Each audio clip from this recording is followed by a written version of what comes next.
Cobain serunya aplikasi Bank Syariah Indonesia Mobile yang memudahkanmu untuk menemukan dan berbagi berkah.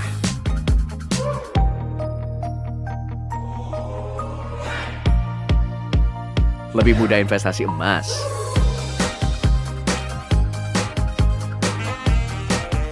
berbagi manfaat lewat wakaf,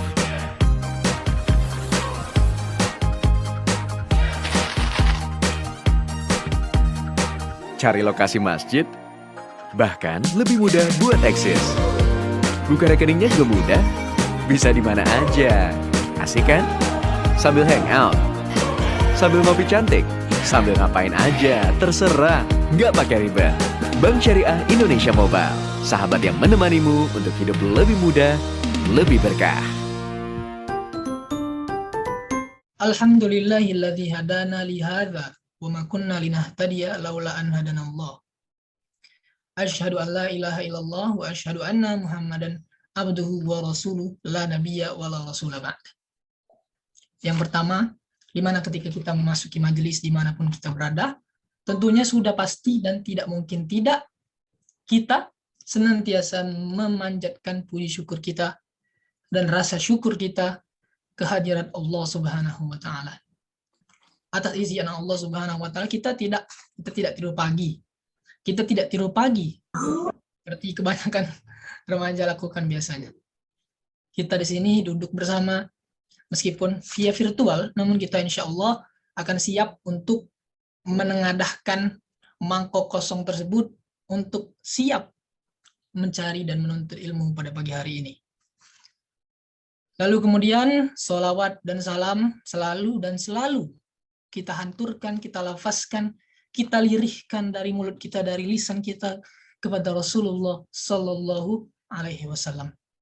Beliau adalah penutup para nabi dan beliau sendiri adalah pembawa agama Islam dan alhamdulillah kita juga rasakan nilai-nilainya hingga juga terbawa di webinar pada pagi hari ini. Allahumma salli wa sallim wa barik ala nabiyina Muhammad Sallallahu Alaihi Wasallam. Baiklah teman-teman, apa kabar semuanya pada pagi hari ini? Tidak perlu open mic ya. Saya harap semuanya sudah semangat pada pagi hari ini untuk mengikuti acara kita. Saya ucapkan juga selamat datang.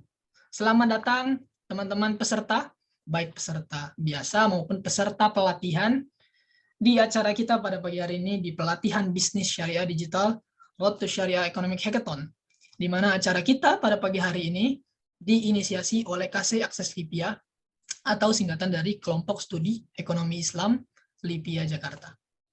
Saya ucapkan juga terima kasih banyak dan selamat datang juga kepada Bapak narasumber kita yang sudah hadir bersama kita pada pagi hari ini, Bapak Fadli Handarwo yang akan juga mengisi di sesi pertama.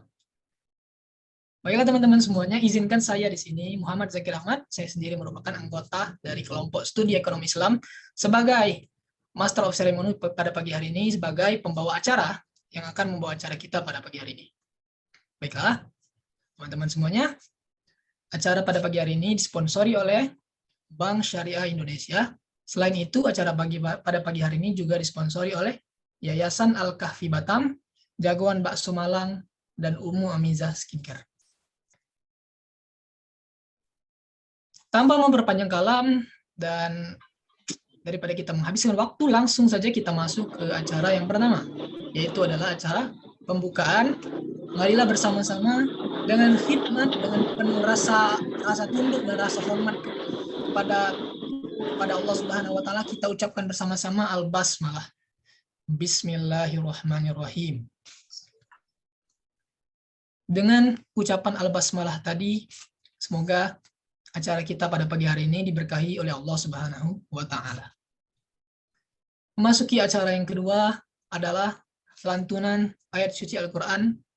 Sebelumnya saya ingatkan kepada para peserta teman-teman semuanya, ketika Al-Qur'an dibacakan, hendaknya kita menyimak dengan hikmat dan tidak memotong Al-Qur'an tersebut sehingga kita semua dapat diberkahi oleh Allah Subhanahu wa taala. Kepada saudara kita Kak Irfa Darajat Ramadan yang Masya Allah juga sudah hadir bersama kita pada pagi hari ini sebagai qari, kepada beliau waktu dan tempat kami persilahkan. Bismillahirrahmanirrahim. أعوذ بالله من الشيطان الرجيم. لله ما في السماوات وما في الأرض وإن تبدوا ما في أنفسكم أو تخفوه يحاسبكم به الله فيغفر لمن يشاء ويعذب من يشاء والله على كل شيء قدير. آمن الرسول بما أنزل إليه من ربه والمؤمنون كل آمن بالله وملائكته وكتبه ورسله لا نفرق بين أحد من رسله وقالوا سمعنا وأطعنا غفرانك ربنا وإليك المصير. لا يكلف الله نفسا إلا وسعها لها ما كسبت وعليها ما اكتسبت ربنا لا تؤاخذنا إن نسينا أو أخطأنا ربنا ولا تحمل علينا إصرا كما حملته على الذين من قبلنا ربنا ولا تحملنا ما لا طاقة لنا به واعف عنا واغفر لنا وارحمنا أنت مولانا فانصرنا على القوم الكافرين. هذا السلام عليكم ورحمة الله وبركاته. Waalaikumsalam warahmatullahi wabarakatuh. Masya Allah. Terima kasih Kak Irfa Darajat Ramadan atas lantunan ayat suci Al-Qur'annya. Masya Allah ya tabarakallahu al-azim. Shadakallahu wa shadaka rasuluhul karim. Masya Allah. Semoga dengan lantunan ayat suci Al-Quran tadi yang ditartilkan oleh Kak Irfa Darajat yang Masya Allah dengan merdunya, kita semua dan beliau sendiri yang melantunkan kita semua diberkahi oleh Allah Subhanahu wa taala di acara ini. Amin ya rabbal alamin. Baiklah teman-teman, sudah tidak sabar masuk ke sesi pertama. Oke, jadi sebelum kita masuk sesi pertama, kita breakdown dulu apa sih yang akan dibicarakan. Dan juga sekiranya teman-teman juga perlu menyiapkan, ya, seperti yang kita tahu, kan kita pernah mendengar di peribahasa mungkin.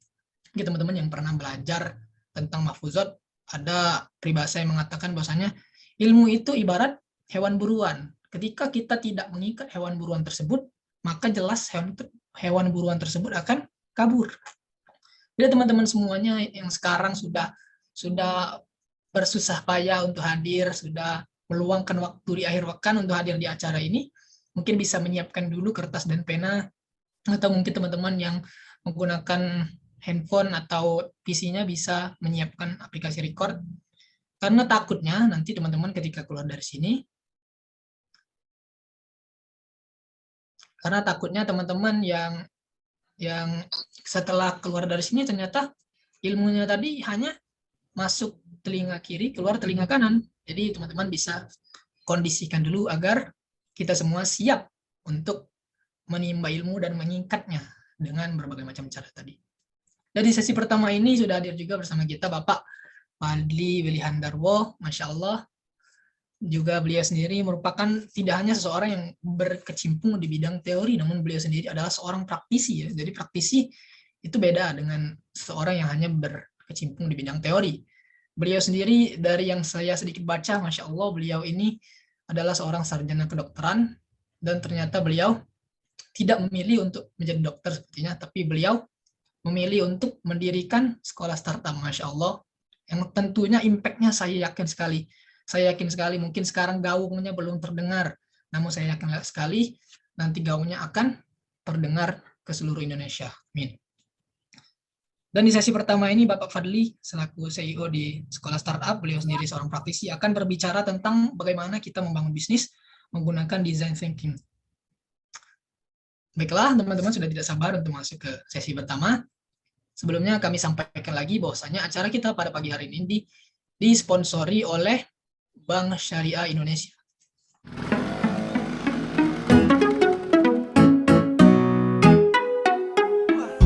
Naik cicilan rumah tinggi sekali.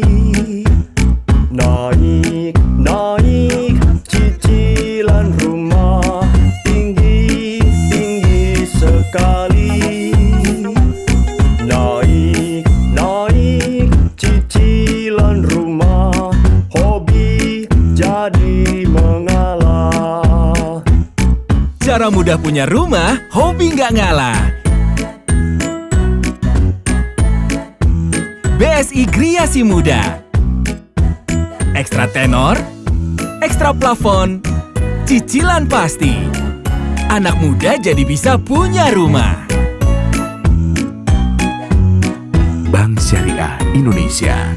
Selain itu, acara kita juga disponsori pada pagi hari ini oleh Yayasan Al-Kafi Batam, Jagoan Bakso Malang, dan Umu Aminja Skincare.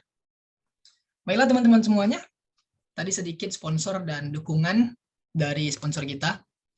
Kita masuk saja langsung ke acara kita pada pagi hari ini bersama Bapak Fadli Wilihandarwo dan akan dimoderasi langsung oleh Kak Aza yang juga sudah hadir, Masya Allah, bersama kita pada pagi hari ini. Langsung saja saya MC menyerahkan acara kepada Kak Aza selaku moderator. Kepadanya kami persilakan. Baik, terima kasih Bang Zaki. Sebelum saya mulai, saya salam dulu. Assalamualaikum warahmatullahi wabarakatuh. Waalaikumsalam warahmatullahi wabarakatuh. Salam sejahtera. Apa kabar teman-teman semua? Semoga kita semua senantiasa diberikan nikmat kesehatan dan dijauhkan dari segala macam mara bahaya. Amin. Pada kesempatan di pagi hari yang cerah ini, saya, Azza, selaku moderator pelatihan kita yang pertama dengan tema Design Thinking, a Human-Centered Approach to Build Your Business, yang dimana pelatihan ini disponsori oleh Bank Syariah Indonesia.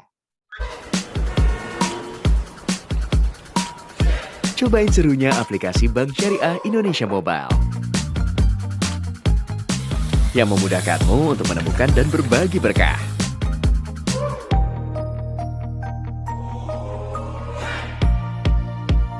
Lebih mudah investasi emas,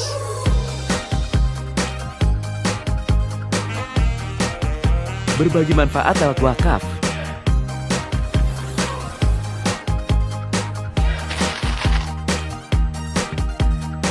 cari lokasi masjid, bahkan lebih mudah buat eksis. Buka rekeningnya juga mudah, bisa di mana aja. Asik kan? Sambil hangout, sambil ngopi cantik, sambil ngapain aja, terserah, nggak pakai ribet. Bank Syariah Indonesia Mobile, sahabat yang menemanimu untuk hidup lebih mudah, lebih berkah. Nah, luar biasa bukan fasilitas yang ditawarkan oleh BSI Mobile? Mau mudah investasi emas, atau mau berbagi manfaat lewat wakaf, cari lokasi masjid, atau top up wallet, atau transaksi e-commerce, tenang, semuanya bisa. Dan yang paling penting, Bank Syariah Indonesia bebas riba dan sesuai syariat Islam, sehingga insya Allah berkah. Teman-teman yang belum punya rekening Bank Syariah Indonesia, bisa aja nih langsung download aplikasi BSI Mobile, karena buka rekeningnya bisa online lewat aplikasi loh. Jadi nggak perlu mikir-mikir lagi, langsung aja download aplikasinya di Play Store, atau bisa ketik juga BSI Mobile di Play Store, atau menuju link yang kami sediakan di kolom chat Zoom. Bank Syariah Indonesia, bersatu untuk Indonesia. Nah, kita kembali lagi nih ke acara kita hari ini dengan tema Design Thinking, a Human-Centered Approach to Build Your Business.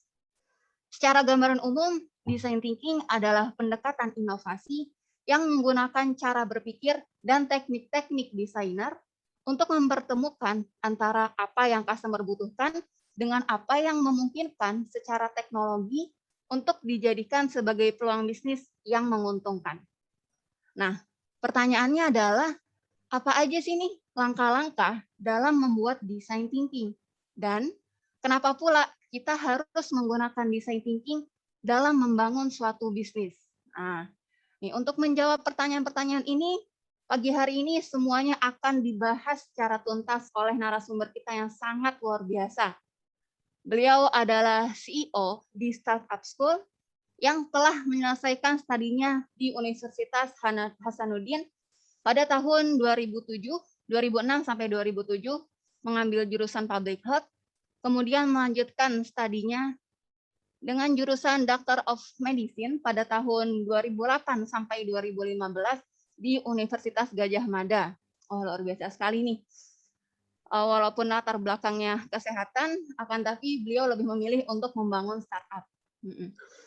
Kemudian skills yang beliau miliki ada design thinking, blogging, kemudian juga dan sosial media marketing. Bahasa yang beliau kemampuan bahasa yang beliau miliki adalah bahasa Indonesia dan bahasa Inggris. Beliau pernah menjabat sebagai Head of Program pada tahun 2017 sebagai Head of Program di Inovatif Academy. Kemudian pada tahun selanjutnya pada tahun 2018 sampai 2020 beliau sebagai Program Manager di Gerakan Nasional 1000 Startup Digital. Kemudian pada tahun 2019 sampai 2020 beliau menjabat sebagai Program Lead di Kumpul Coworking Space. Kemudian pada tahun 2020 sampai saat ini beliau menjadi CEO di Sekolah Startup. Oh, luar biasa sekali nih jejak hidup beliau. Oleh karena itu, tanpa membuang waktu, langsung kita panggil saja narasumber kita, yaitu Bapak Fadli Willy Handarwo. Selamat pagi, Pak. Apa kabar, Pak Fadli? Selamat pagi. Assalamualaikum warahmatullahi wabarakatuh. Selamat pagi, Waalaikumsalam warahmatullahi wabarakatuh. Lagi di mana nih, Pak, posisi? Di rumah? Sekarang di rumah di Jogja ini. Oh ya, alhamdulillah liburan tetap di rumah kita ya, Pak. Libur nggak libur tetap di rumah sih. Iya. Kesibukan sekarang ada apa nih, Pak? Ya masih ngurusin sekolah startup aja, terus biasa ngurusin anak baru lahir juga, anak kedua, jadi Oh, ya Masya Allah. challenging. Ya, Masya Allah. Semoga menjadi anak yang soleh ya, Pak ya. Amin, insya Allah. Baik, Pak. Ini sepertinya para audiens udah nggak sabar nih untuk mengikuti pelatihan pagi ini nih, Pak.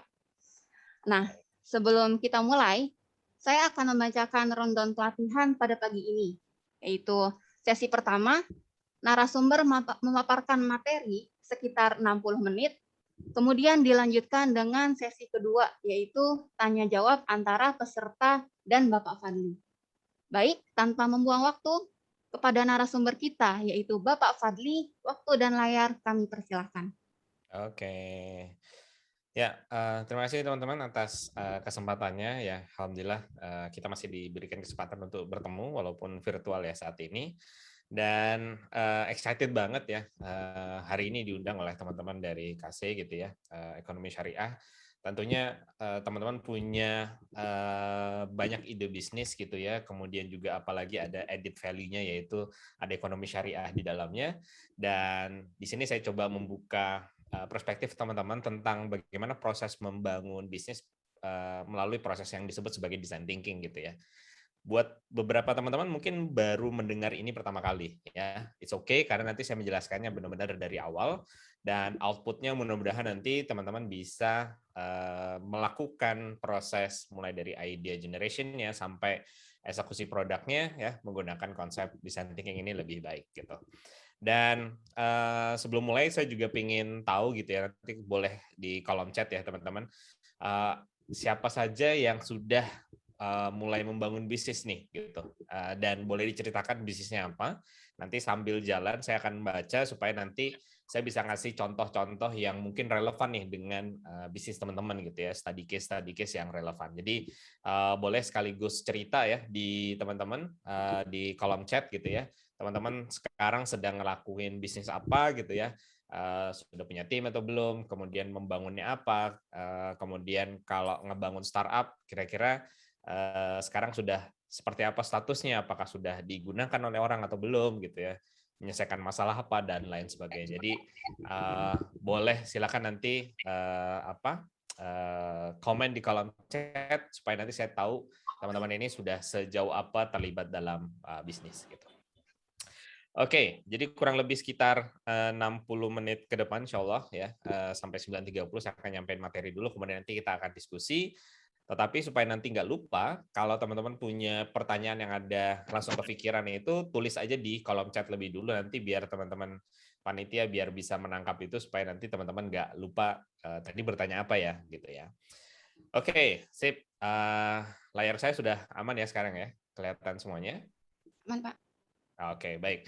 So, tadi sudah dijelaskan gitu ya. Jadi memang latar belakang saya memang medis, kedokteran. Cuma akhirnya saya melihat memang dari SMP memang tertarik banget sama dunia komputer, IT gitu ya. Dan saya melihat IT itu soal how to-nya, bagaimana menyelesaikan sebuah masalah gitu ya. Dan waktu itu ketika di SMA akhir ya, saya memilih kedokteran ya sebagai cara untuk menyelesaikan masalahnya melalui teknologi, karena saya sudah cukup tertarik sama teknologinya. Dibanding langsung terjun lagi di IT-nya, nanti saya nggak punya perspektif yang luas gitu kan. Jadi akhirnya memilih dunia kesehatan ya, banyak sekali hal di kesehatan yang belum tersentuh teknologi gitu kan waktu itu. Nah, waktu itu setelah lulus ngebangun startup di bidang kesehatan juga, namanya Pasienia, sosial media untuk mempertemukan pasien yang punya kesamaan penyakit gitu ya, selama 3 tahun. Kemudian sekarang saya handover itu ke salah satu user saya yang dia juga pasien kanker gitu ya, yang akhirnya mau menjalankan Pasienia, melanjutkan apa yang saya buat gitu. Kemudian terlibat tadi sudah diceritakan ya di Gerakan Nasional 1000 Startup, banyak ketemu teman-teman yang baru memulai membangun startupnya.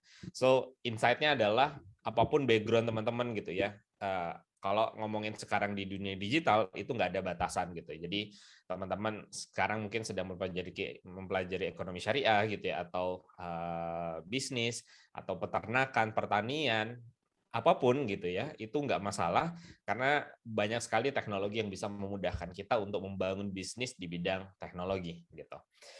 Nah, 3 hal ini akan kita bahas kurang lebih 60 menit ke depan ya. Kita akan bahas mengenai fundamental dari desain sprint itu sendiri seperti apa. Nanti kalau teman-teman, saya akan menggunakan bahasa design thinking, kemudian design sprint, nanti saya akan jelaskan bedanya apa. Tapi overall, design thinking itu soal mindset-nya, design sprint itu soal teknisnya gitu ya. Jadi nanti saya akan jelaskan lebih lanjut di sini. Jadi kita akan bahas soal fundamentalnya dulu ya. Kemudian nanti bagaimana teman-teman mengimplementasi ini di proses product development ketika membangun sebuah produk, dan terakhir bagaimana implementasi design thinking ini untuk proses pengambilan keputusan yang cepat. Biasanya kalau kita proses pengambilan keputusan cara biasa ya, melalui rapat gitu. Biasanya kalau yang rapat itu yang paling berpengaruh itu yang akhirnya yang suaranya lebih didengar gitu kan. Kemudian akhirnya biasanya jadi bertele-tele, nggak cepat ambil keputusannya gitu ya. Nah, design thinking bisa juga diimplementasikan dalam organisasi untuk pengambilan sebuah keputusan. Jadi mudah-mudahan teori design thinking kemudian nanti ke design sprint ini bisa teman-teman catat, benar banget tadi, ikatlah ilmu dengan catatan gitu ya. Oke. Kita akan bahas dulu fundamentalnya, diawali dengan beberapa study case penerapan design thinking atau design sprint gitu.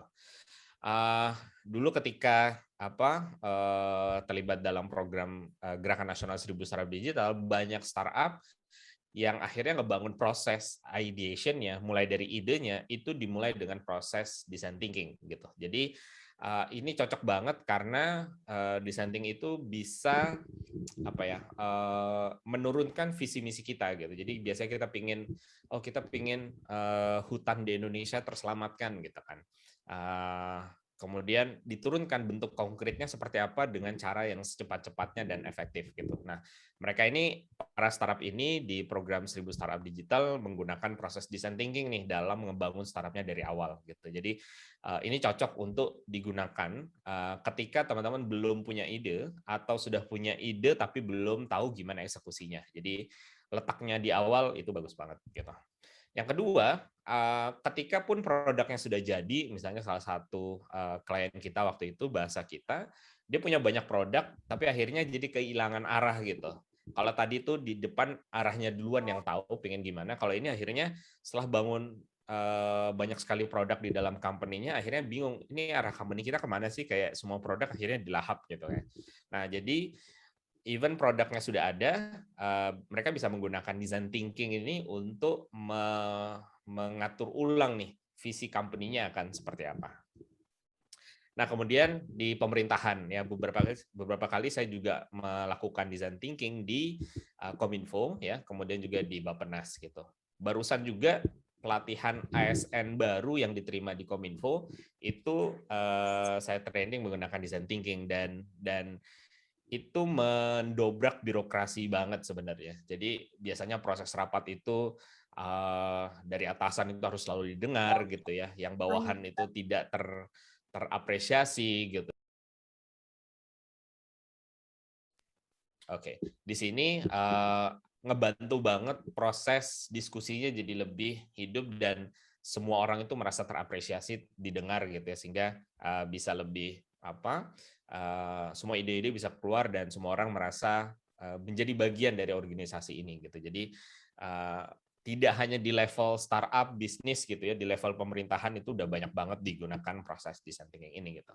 Dan untuk validasi produk juga ini yang use case yang sering banget dilakukan gitu ya. Jadi ini ada study case aja gitu buat teman-teman dapetin gambaran. Jadi ini ada sebuah startup teknologi di Amerika gitu ya. Mereka punya ide, ini waktu itu masih ide, mesin EDC tahu ya, untuk gesek kartu debit, kartu kredit gitu. Biasa kan harus pakai mesin EDC itu ya, yang gede itu kan. Nah, problemnya adalah itu tidak mudah diimplementasikan di pasar misalnya. Ribet banget, harus pakai kabel telepon dan sebagainya ya kalau di pasar-pasar yang seperti ini gitu. Nah, sebelum akhirnya mereka ingin buat versi yang lebih kecil yang cukup dipasang di jack headphone gitu kan. Nah, sebelum akhirnya mereka eksekusi full gitu ya, mereka memvalidasi ini kalaupun nanti dirilis orang mau pakai nggak sih gitu ya. Nah, yang mereka lakukan ketika itu adalah melakukan proses design thinking, membuat prototipenya, dan prototipenya itu sesimpel mereka itu menempel stiker aja tuh. Jadi stiker tulisan we accept credit and debit card dengan logo-logonya itu gitu ya. Kemudian itu ditempel di booth-boothnya di pasar-pasar tadi, di kios-kiosnya, dan dilihat tuh habitnya itu, apakah secara natural orang menyerahkan kartu kreditnya atau debitnya itu ditangkaplah, oh ada interest nih, orang akhirnya menyerahkan kartu kredit atau debitnya. Nanti tinggal bilang bahwa kita memang belum ready gitu ya, kita masih testing untuk melihat minatnya, terima kasih atas interestnya gitu. Jadi sebelum akhirnya kita ngebuat sebuah produk, sangat baik sekali kita memvalidasi apakah ada kebutuhan nih orang terhadap produk tersebut gitu. Jangan-jangan orang jadi takut menyerahkan kartu kredit atau debitnya di pasar gitu karena nggak umum gitu. Jadi kalau setelah ini divalidasi baik, ya berarti mereka bisa nih full eksekusinya gitu. Jadi proses menemukan ide, oh kita pakai stiker aja, itu melalui proses design thinking gitu. Dan terakhir ya, ini banyak banget digunakan di startup-startup ketika memang sudah mereka melakukan product development gitu ya, membangun produknya. Jadi walaupun produknya tadi sudah jadi, mereka terus bisa melakukan update produknya menggunakan konsep design thinking. Oke. Nah, so dari tadi kita udah ngomongin gitu ya. Nah, gambaran yang menunjukkan tampilan atau fungsi entah itu ini secara umum ya, bisa bangunan, pakaian atau apapun sebelum itu dibuat. Jadi desain itu sesuatu yang memang planning yang dalam bentuk visual yang kita bisa lihat fungsinya tapi belum dibuat ya. Jadi misalnya kita mau buat mobil ya kita gambar mobilnya dulu gitu kan. Atau mau buat rumah ya gambar rumahnya dulu. Jadi dapetin sensingnya gitu. Oh, rumah saya nanti akan seperti ini gitu. Sebelum dibuat. Fungsinya menyebabkan mudah ketika rumah tadi daripada tanpa desain, rumah nanti jadi misalnya, kemudian kita nggak ada desain sebelumnya, mau ngerubah itu jadi mahal sekali kan gitu. Jadi proses perubahan itu mending di desainnya, difinalisasi dulu, baru nanti dieksekusi ketika sudah final gitu. Dan nanti di design thinking, desain ini pun bisa langsung digunakan oleh user gitu ya, tanpa kita bangun produknya lebih dulu. Jadi feedback-nya nanti jadi lebih bagus gitu. Nah, tadi saya berulang kali bicara soal design thinking, kemudian design sprint. Nah, apa sih bedanya? Kalau design thinking itu ngomonginnya soal mindset gitu ya. Jadi namanya thinking gitu ya. Jadi ini tuh filosofi atau mindset menggunakan serangkaian tools yang gunanya untuk menyelesaikan masalah secara kreatif gitu. Jadi design thinking penerapannya nanti berupa teknisnya disebut sebagai design sprint ya. Jadi design thinking itu soal mindset. Nah, design thinking ya itu berlandaskan pada teori human centered design. Artinya, ketika kita membuat sesuatu itu tidak ngomongin kitanya dulu kita bisa apa gitu. Tapi kita ngomongin untuk siapa produk ini dibuat gitu. Dan apa masalahnya Bandung gitu. Mereka itu ingin memprediksi cuaca, sebaiknya tanam apa, prediksi harga. Jadi kalau tanam itu nanti pas dijual itu harganya nggak jatuh dan sebagainya gitu ya. Nah, idenya bagus banget gitu. Kemudian mereka buatlah aplikasinya tuh dalam bentuk smartphone di Android. Jadi harus pakai Android. Itu tuh sekitar 5 tahun yang lalu lah. Nah, kemudian mereka happy banget develop produknya, kemudian dirilis ke petani. Dan seperti diduga, 5 tahun yang lalu itu penetrasi aplikasi Android itu belum sampai sejauh mungkin sekarang gitu ya. Dan apalagi petani gitu ya. Waktu itu rata-rata masih menggunakan feature phone ya, Nokia yang bukan berbasis Android gitu kan. Nah, sehingga akhirnya aplikasinya jadi tidak sama sekali bisa digunakan gitu. Sehingga kesalahan fatal ini yang akhirnya mereka baru sadari gitu. Mereka tidak pernah ngobrol ke petani, mereka tuh punya device apa gitu ya, kemudian pengetahuan soal teknologinya sejauh apa gitu ya. Walaupun mereka misalnya punya duit pun mereka belum tentu mau pindah gitu untuk membeli handphone gitu, karena bukan jadi kebutuhan utama seperti kita di sebagai mahasiswa misalnya gitu ya. Nah, sehingga jadi penting untuk meletakkan customer kita itu sebagai center dari proses kita ngebangun produk. Merekanya harus kita sering ajak ngobrol, tahu masalahnya apa, siapa mereka, habitnya gimana gitu. Nah, kemudian teman saya tadi akhirnya mengubah produknya dari mobile apps yang pakai Android menjadi SMS gateway gitu. Jadi si petani cukup kirim keyword SMS. Jadi misalnya harga cabai gitu misalnya. Terus prediksi musim bulan ini gitu. Jadi dia mengetik keywordnya dan SMS-nya dikirim. Kemudian nanti dapat balasan deskripsinya berupa SMS juga gitu. Nah, setelah akhirnya ngebangun produknya dengan SMS tadi terengage dan mereka merasakan manfaatnya, kemudian mereka mau nih diedukasi untuk membeli handphone yang smartphone Android gitu. Kemudian mereka pada akhirnya terus improve dan karena ngerasa manfaatnya lebih dulu gitu. Jadi jangan sampai kita ngebuat lebih dulu tanpa misalnya ada benefit lebih dulu yang dirasakan oleh customer atau user kita. Jadi ini nanti perlu diingat, ngedesain produk ya, produk itu apapun harus tahu dulu customer-nya siapa dan kita pahami dia lebih baik. Nah, sebelum design thinking gitu ya, ini ketika ada teknologi dan lain sebagainya, orang-orang itu berpikir ini ada teknologi baru nih, ada chatbot dan sebagainya. Enaknya kita buat untuk apa ya gitu ya. Nah, pendekatan itu tuh yang salah gitu ya. Kalau kita pakai pendekatan human centered design yang tadi saya sebutkan di slide sebelumnya, kita harus berpikir dulu dengan masalahnya, kemudian masalah itu cocoknya diselesaikan dengan cara apa ya. Nah, itu yang sebaiknya nanti teman-teman lakukan juga gitu. Tidak berpikir saya menguasai teknologi ini nih, sekarang lagi in soal artificial intelligence nih, machine learning dan lain sebagainya. Sekarang lagi hits yang ini, kita buat yang kayak gitu juga dong gitu kan. Enggak juga gitu ya. Jadi pendekatan seperti itu malah hanya melampiaskan ego pribadi kita bahwa kita pingin buat sesuatu bukan karena ada kebutuhan yang ada di masyarakat gitu. Nah, ini konsep design thinking ya. Jadi kalau teman-teman mau screenshot atau di foto ya, bagian ini yang fundamental ya konsepnya. Jadi ada 5 step yang teman-teman bisa lakukan dalam konsep design thinking ya. Ini step-stepnya ini untuk pertama kali dilakukan itu harus berurutan. Tapi setelah sudah satu siklus dilakukan, teman-teman boleh lompat ke fase mana yang harus diperbaiki gitu. Jadi fase pertama adalah berempati, kemudian mendefine masalahnya, kemudian yang ketiga adalah ideation solusinya, kemudian membangun prototype, yang keempat dan terakhir adalah testing ke customer gitu ya. Nah, kita coba akan detailin sedikit. Kelewatan. Ya, empathize ya atau empati. Jadi sesuai konsep human centered design tadi yang saya sebutkan di awal bahwa sebelum kita ngebangun produknya, sebelum berpikir solusinya sebaiknya apa, kita ngomong dulu ke orang tersebut gitu.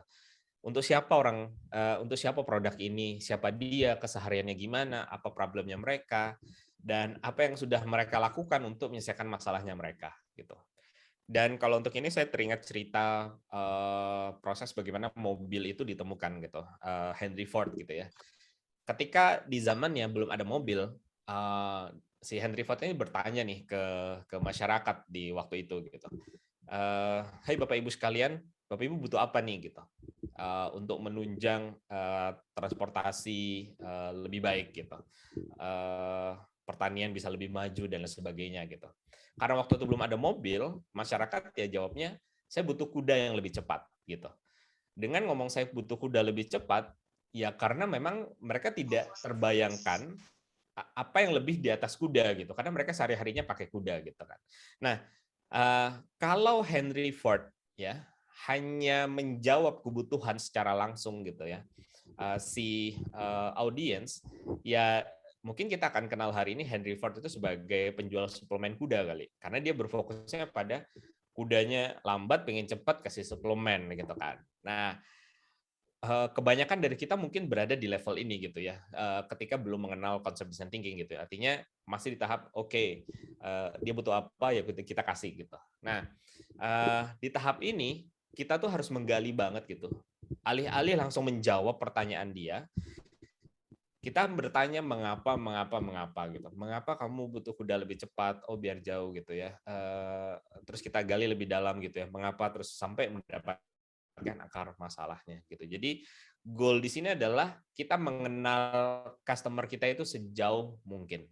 Dan ketika saya men-training teman-teman member di startup gitu ya, saya men-challenge teman-teman gitu ya, berfokus pada satu orang customer yang real aja gitu. Jadi nggak usah berpikir ini harus dapetin 5, 10 dan sebagainya. Kalau teman-teman bisa ngobrol sangat dalam ke satu orang customer yang dia suka sama produk teman-teman gitu ya, dan itu digali habitnya, dia bacanya apa, dia nontonnya apa dan sebagainya, itu akan sangat baik banget nanti dalam proses kita membangun produk gitu. Jadi ini step pertama dalam proses design thinking gitu ya, empathize. Yang kedua, define ya. Jadi setelah kita menggali masalahnya dia, tugas kita lah baru nanti mendefinisikan masalah sebenarnya itu apa. Jadi saya pakai analogi gini aja nih. Kalau ada orang datang ke kita lapar gitu ya, oke, Mas saya lapar nih gitu. Oke, kita kasih makan nih gitu ya. Ternyata sore dia datang lagi, dia lapar lagi gitu. Oh, kita kasih makan lagi. Besok pagi dia datang lagi, lapar ya, makan ya, bolak-balik akan terus seperti itu gitu. Artinya ini ada yang salah. Akar masalahnya itu belum ditemukan. Nah, tugas kita sebagai founder startup gitu ya, yang ingin hasilin solusi gitu ya, pengen ngebuat bisnis gitu ya, kita harus tahu akar masalah dia itu apa. Oke, dia datang dengan lapar gitu ya. Kita tanya nih, kenapa kamu lapar? Karena nggak punya duit gitu ya. Kenapa nggak punya duit? Karena belum bekerja. Kenapa belum bekerja?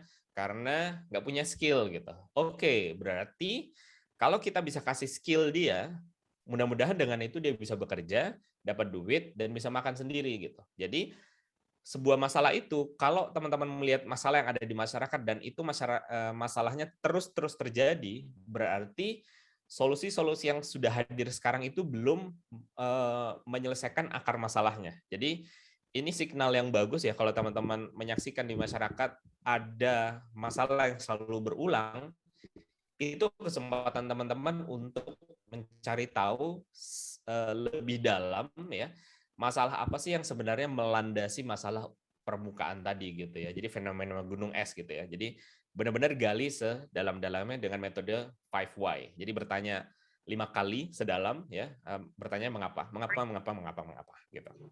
Nah, dari sana barulah kita gabungkan insight-nya kita gitu. Jadi kalau tadi yang Henry Ford tadi gitu ya, kalau dia langsung mendeliver solusinya dengan ngasih suplemen kuda, kita nggak pernah mungkin kenal konsep mobil hari ini gitu. Jadi oke, ini kuda pasti ada limitnya, saya harus berpikir yang lain. Masalah sebenarnya apa sih? Nah, di sana baru proses define ini dilakukan. Yang ketiga itu ideate. Nah, jadi setelah kita punya mengetahui customer kita dengan baik, kemudian melakukan proses define, menggali masalah tadi, baru kita brainstorming soal solusi dan idenya gitu ya. Dan nanti untuk brainstorming ini teman-teman harus eksplorasi dulu nih solusi yang sudah ada sekarang seperti apa, solusi dari industri lain seperti apa, kemudian nanti tinggal di mix and match gitu ya, kayak digabungin. Gimana kalau ada laundry tapi kayak Gojek gitu misalnya. Jadi saya percaya sih nggak ada ide-ide baru yang biasa lahir ya. Jadi yang ada adalah kita menggabungkan ide-ide lama. Jadi di tahap ideate ini supaya muncul sebuah ide baru, kita punya stok ide lama yang harus banyak gitu. Jadi banyak baca, banyak lihat berita, ya, banyak ngikuti perkembangan zaman, solusi-solusi apa yang sudah hadir sekarang, kemudian kita bisa combine tuh. Gimana kalau laundry plus Gojek gitu kan, kayak gitu-gitu ya konsepnya. Yang keempat, nah baru di sini ngebangun prototipe-nya. Prototipe ini tidak perlu ribet ya, karena di tahap ini kita lagi proses di awal misalnya memvalidasi sebuah idea, bahkan tadi yang kayak ngevalidasi dengan stiker gitu ya, orang mau nyerahkan nggak kartu kreditnya di pasar dan sebagainya gitu ya, bisa sesimpel itu. Jadi kalau teman-teman nggak perlu overthinking di sini untuk prototipe-nya. Kemudian yang terakhir baru dites gitu ya, dites ini nanti langsung ke audiens yang memang menjadi target kita gitu. Jadi setelah punya idea tadi, prototipe-nya dibuat, kemudian langsung dites ke customer sebelum akhirnya kita full waktu, tenaga, uang gitu ya, tim untuk mengeksekusi ide kita. Jadi yang bagus dari design thinking adalah kita bisa memperkecil, walaupun pasti akan ada gagal gitu ya, tapi akan memperkecil kegagalannya karena kita tidak langsung eksekusi secara penuh idea kita sebelum kita melakukan proses validasi lebih dulu gitu. Jadi design thinking ini sangat cocok. Kita confident dengan hasil yang kecil tadi, baru kita luaskan nanti dengan product development yang lebih serius ketika sudah tervalidasi di sini. Gitu.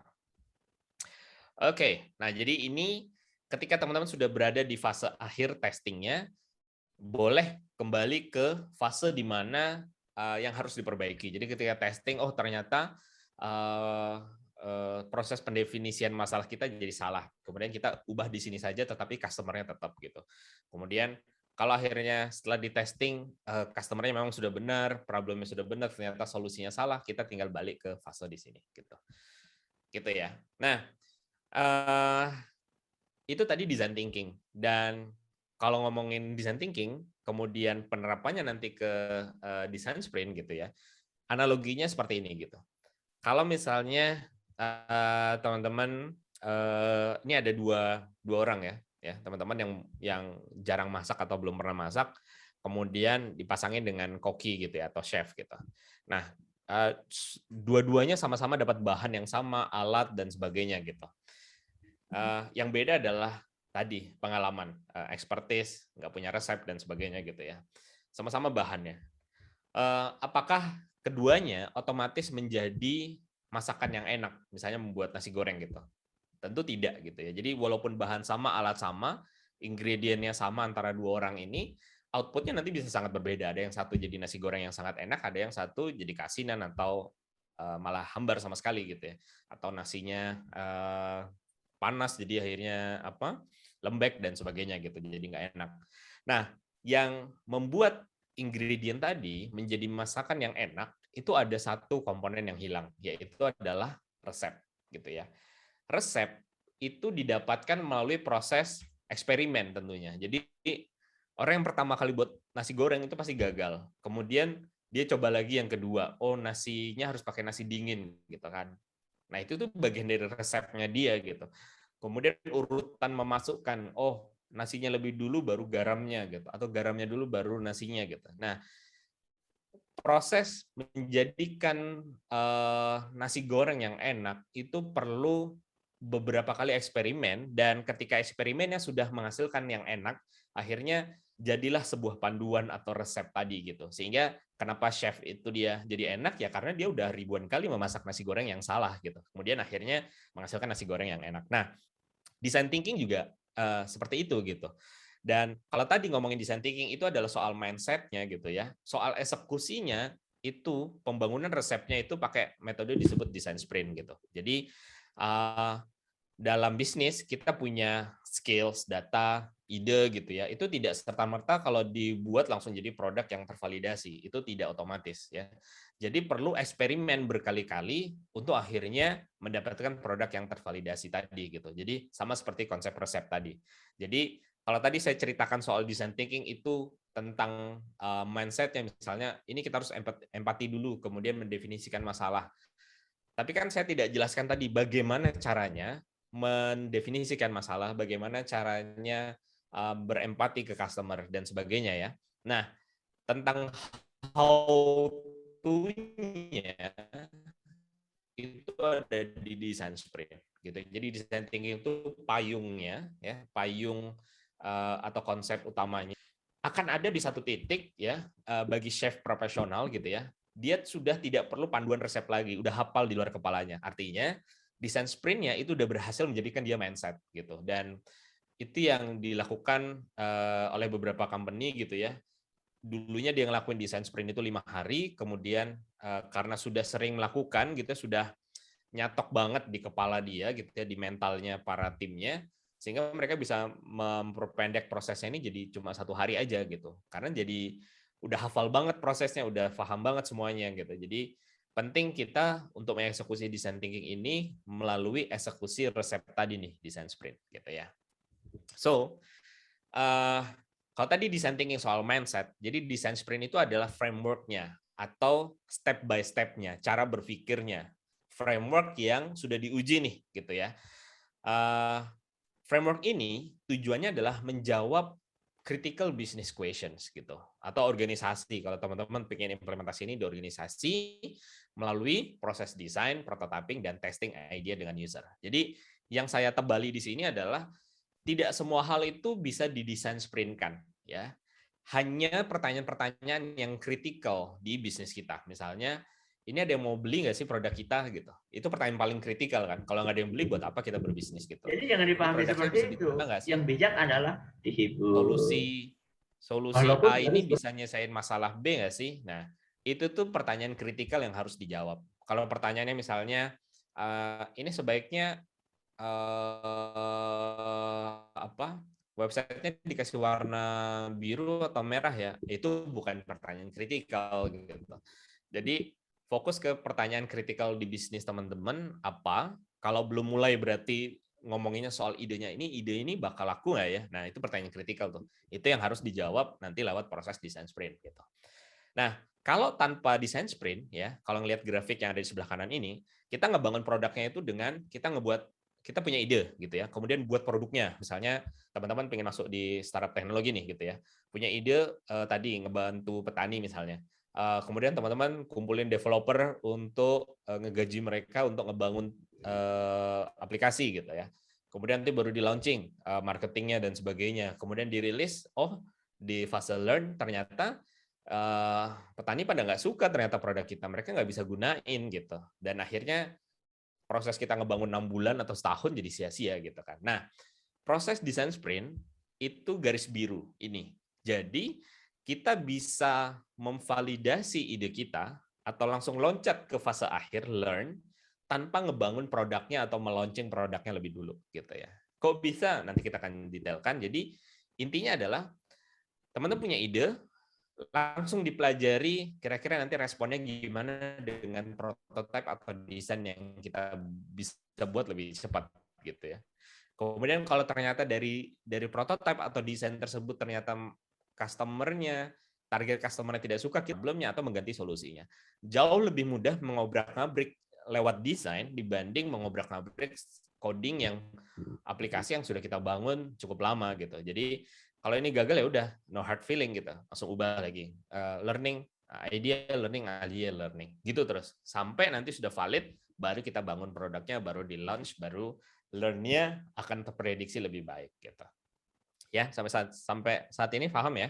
Jadi kalau nanti ada pertanyaan ya, ini pertanyaan fundamental soal desain sprint, boleh nanti ketik di kolom chat gitu ya. Oke, lanjut. Nah, saya bilang tadi perbedaan design thinking dengan design sprint itu adalah kalau design thinking soal mindset-nya, design sprint itu soal how to-nya atau langkah-langkahnya gitu ya. Nah, bagaimana sih langkah-langkah kita melakukan design sprint? Ada beberapa contoh langkah-langkah yang bisa teman-teman ikutin gitu ya. Ini desain sprint versi pertama yang ketika awal-awal mereka rilis tuh di tahun 2015 kayaknya, 15 atau 16 gitu. Nah, jadi mereka itu melakukan desain sprint itu dalam waktu 5 hari gitu ya. Monday, Tuesday, Wednesday, Tuesday, Friday gitu ya. Jadi 5 hari Senin sampai Jumat gitu ya. Mereka fokus, jadi hari kerja tuh diisi hanya dengan desain sprint. Jadi tidak ada pekerjaan lain gitu ya.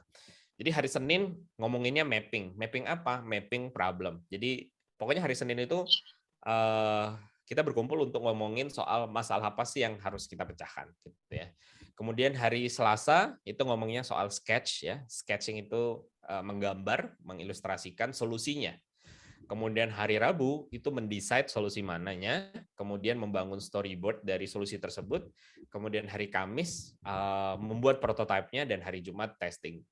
Ketika hasil testingnya ini misalnya tidak sesuai ekspektasi, mereka bisa kembali lagi ke mana yang harus dibenerin di harinya gitu. Jadi bisa dari awal atau bisa dari tengah gitu ya.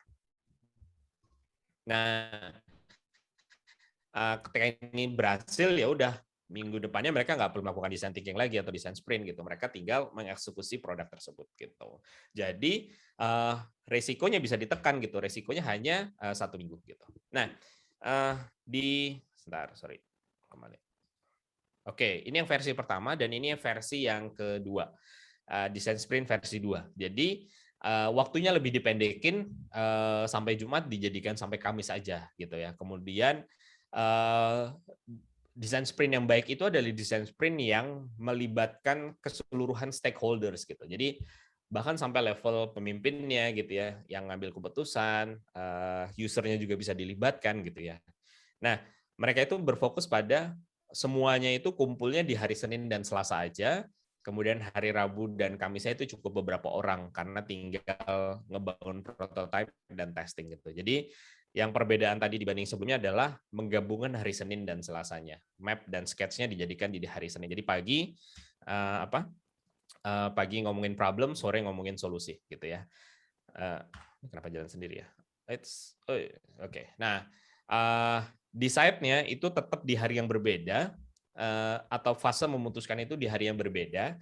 Ini karena alasan psikologis sebenarnya. Jadi biasanya kalau kita rapat gitu ya, lagi rapat brainstorming sebuah ide, biasanya yang punya idenya itu akan sangat attached tuh, sangat nyantol tuh dengan idenya. Biasanya dia jadi sulit mendengar ide orang lain biasanya karena dia sudah bersusah payah mengeluarkan ide tersebut sehingga dia menaruhlah personality-nya ke ide tersebut gitu. Jadi kayak attachment banget ke idenya. Nah, dengan kita memberikan jeda 1 hari gitu ya, 24 jam besoknya baru ngobrol lagi gitu.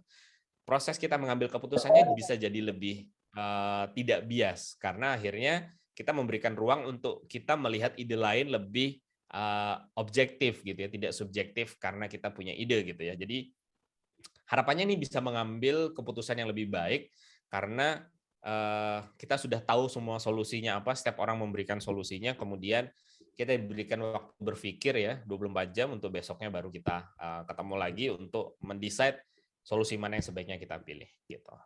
Kemudian membangun storyboard, selebihnya sama. Kemudian ada update lagi di 2 tahun terakhir ini desain sprint versi 3 dengan konsep 4 hari sama, tetapi diperlama 1-2 minggu sebelumnya problem framing. Jadi framing biasanya yang terjadi adalah masalah yang dibawa itu tidak begitu mendalam dari setiap user gitu. Dan masalah yang tidak mendalam itu menghasilkan output yang tidak baik juga. Kalau misalnya kita sebenarnya yang paling sulit itu adalah menemukan masalah yang tepat gitu ya.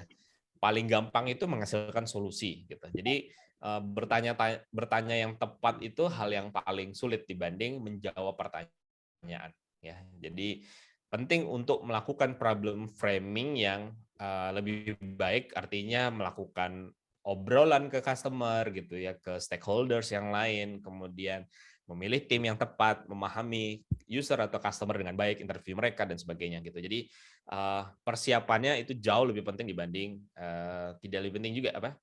Kurang lebih sama 50-50 lah gitu. 50% keberhasilan desain sprint itu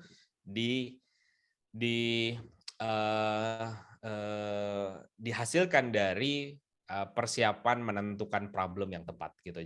Jadi benar-benar pay attention banget di bagian problem framing. Oke, nah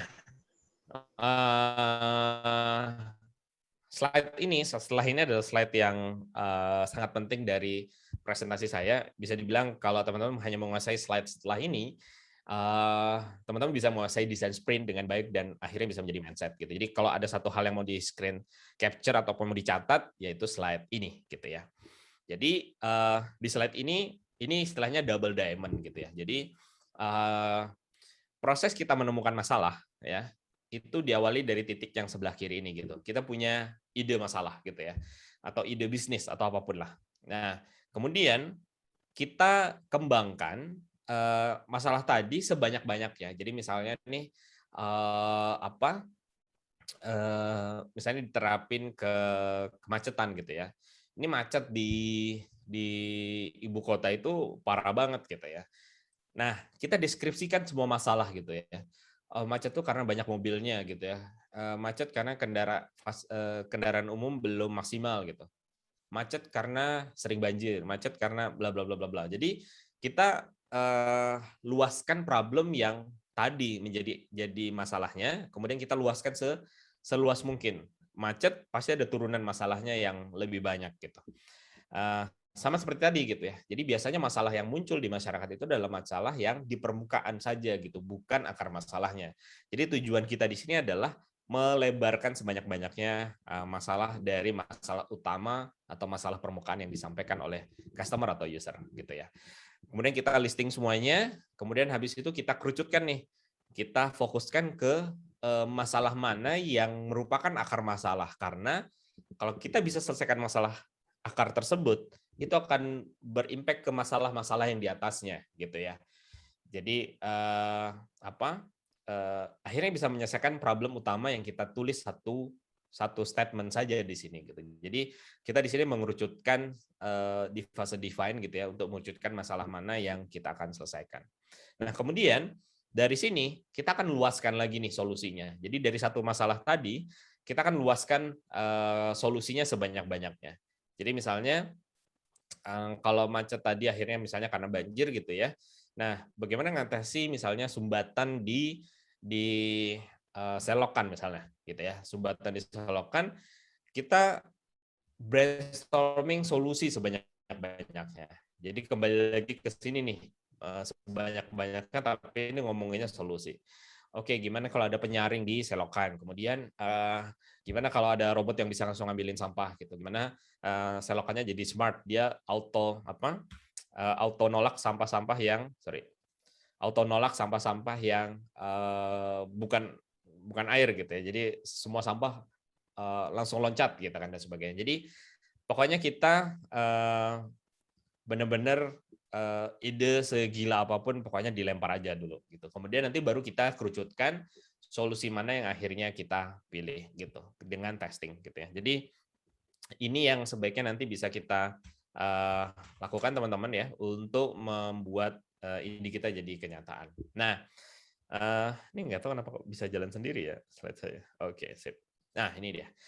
Nah, ini beberapa tools yang bisa digunakan untuk desain sprint gitu ya. Jadi ini ada bukunya, teman-teman bisa baca ini lebih detail. Ini juga di toko buku ada versi bahasa Indonesia sama versi bahasa Inggris. Tentunya kalau teman-teman mau baca lebih detail, karena penerjemahan bahasa Inggris ke bahasa Indonesianya yang dijual itu menurut saya agak kurang begitu bisa difahami gitu. Jadi yang nerjemahin mungkin tidak benar-benar menerjemahkan semua hal, karena kan di teknologi itu tidak harus semua hal diterjemahkan gitu ya. Jadi penjelasannya saya jadi bingung kalau baca bahasa yang Indonesia gitu. Jadi teman-teman bisa baca yang bahasa Inggris, kebetulan ada di sini. Nih ya. Jadi ini ada banyak kumpulan resep-resep di desain sprint yang teman-teman bisa modifikasi mau pakai resep yang mana kalau tadi saya bilang. Jadi ada mungkin 50-an resep desain sprint di sini ya, nanti akan saya bagi 10 resep saja proses desain sprint itu seperti apa. Kemudian timer, seperti kita kalau misalnya kayak dulu mungkin waktu ngerjain tugas kuliah gitu ya, dikasih tugas kuliah sebulan, biasanya kita ngerjainnya itu lebih bersemangat ketika sudah besok yang mau dikumpulin gitu ya. Nah, itu sebenarnya secara faktor psikologis adrenalin rush gitu ya. Jadi ada beberapa orang yang adrenalin junkie istilahnya, yang kayak pecinta adrenalin, kayak kalau gugup itu jadi lebih kreatif gitu. Nah, proses itu kita implementasikan juga di desain sprint. Jadi waktu-waktu dalam eksekusi setiap resepnya tadi itu kayak ada yang 5 menit, 7 menit, 12 menit. Jadi benar-benar pendek untuk men-trigger adrenalin rush tadi, hormon adrenalinnya meningkat, kemudian muncullah semua ide-idenya gitu.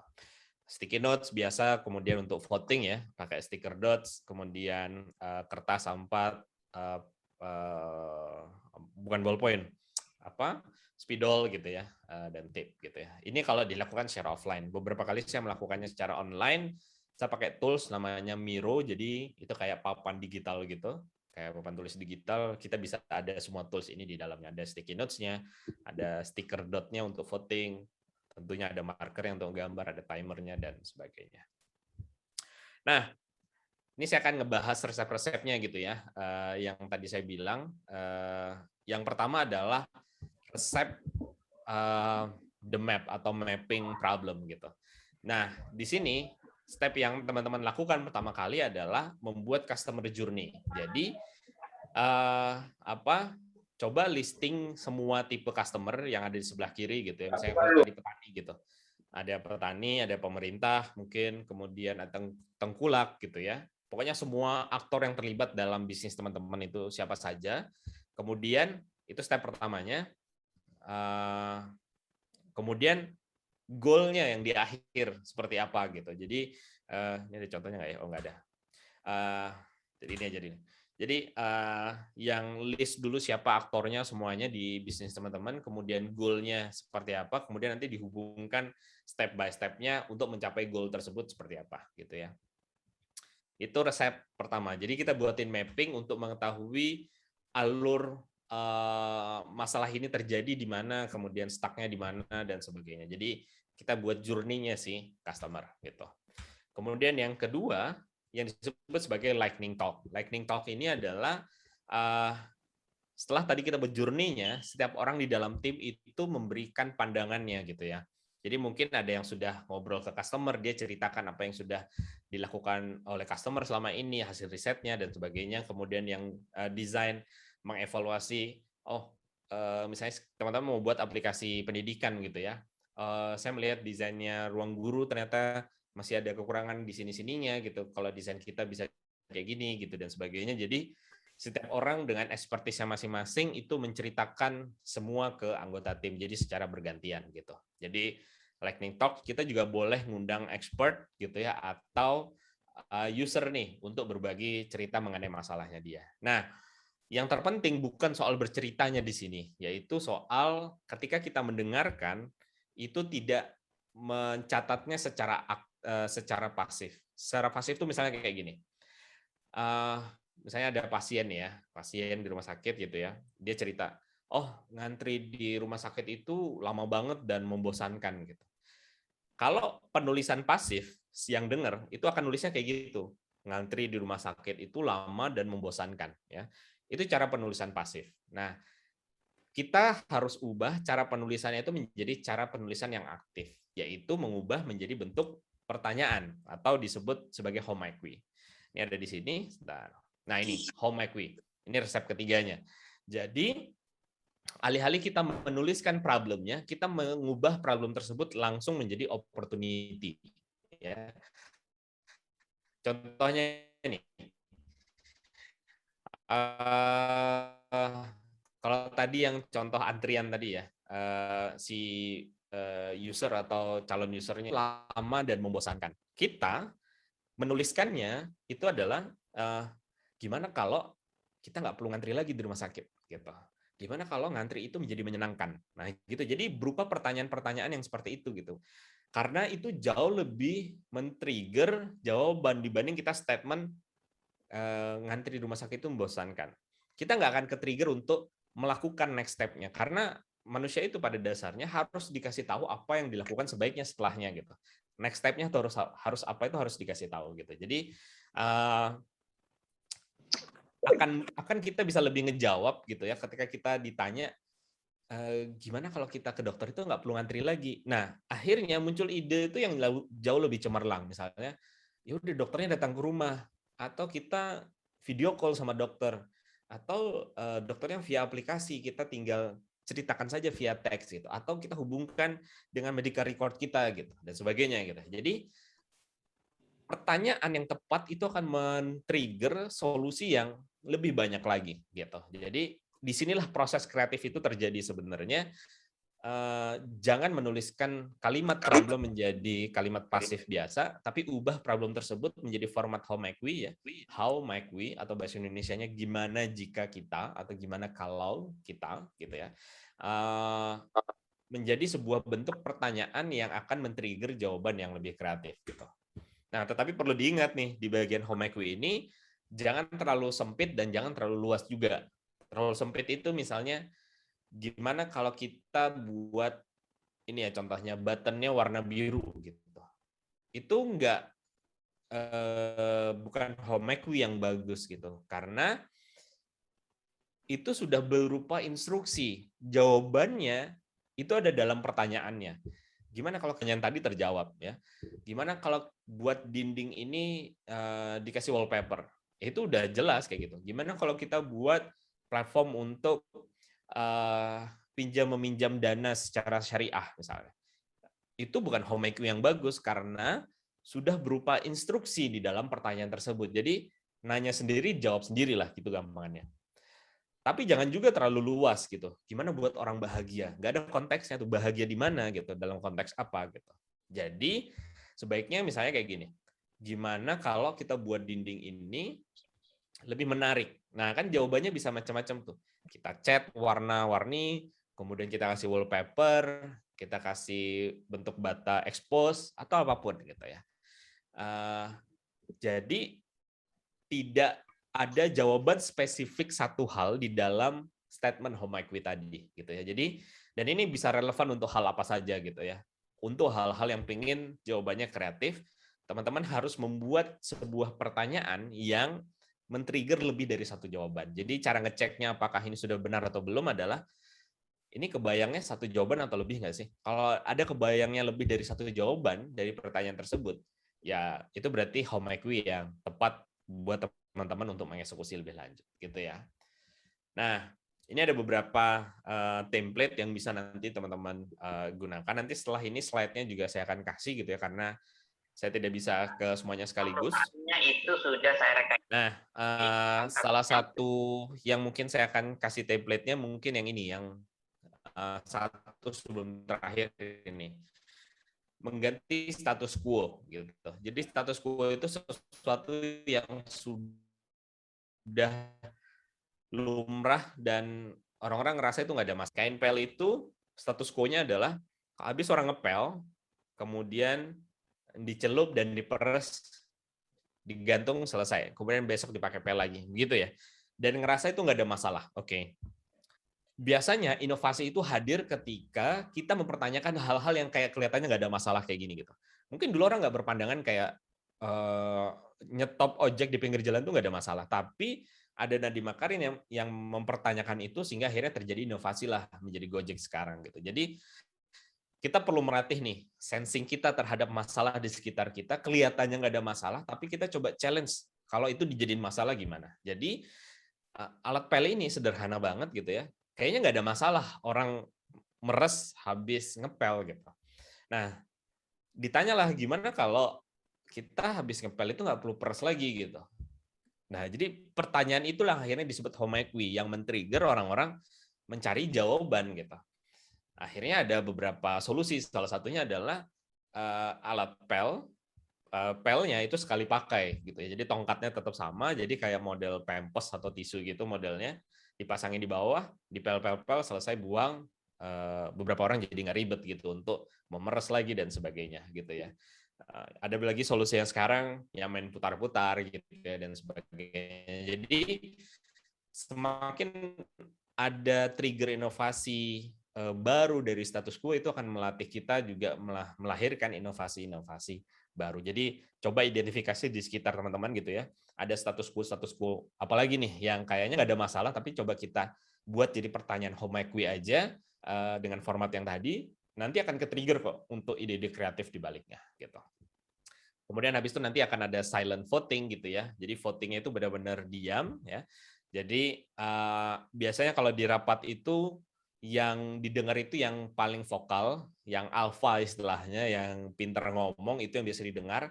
Yang introvert, pendiam, itu kayak ngerasa malu ngeluarin idenya, suaranya ngerasa nggak didengar, sehingga akhirnya kalau dalam rapat itu jadi tidak, musyawarahnya jadi tidak maksimal gitu. Nah, di design sprint, kalau teman-teman mengimplementasikan ini dalam rapat organisasi atau rapat apapun, ini akan ngebuat semua orang terapresiasi. Jadi, mostly di design sprint itu semuanya akan diam kecuali beberapa sesi yang memang butuh tadi ngomong, kayak misalnya tadi lightning talk ya di depan.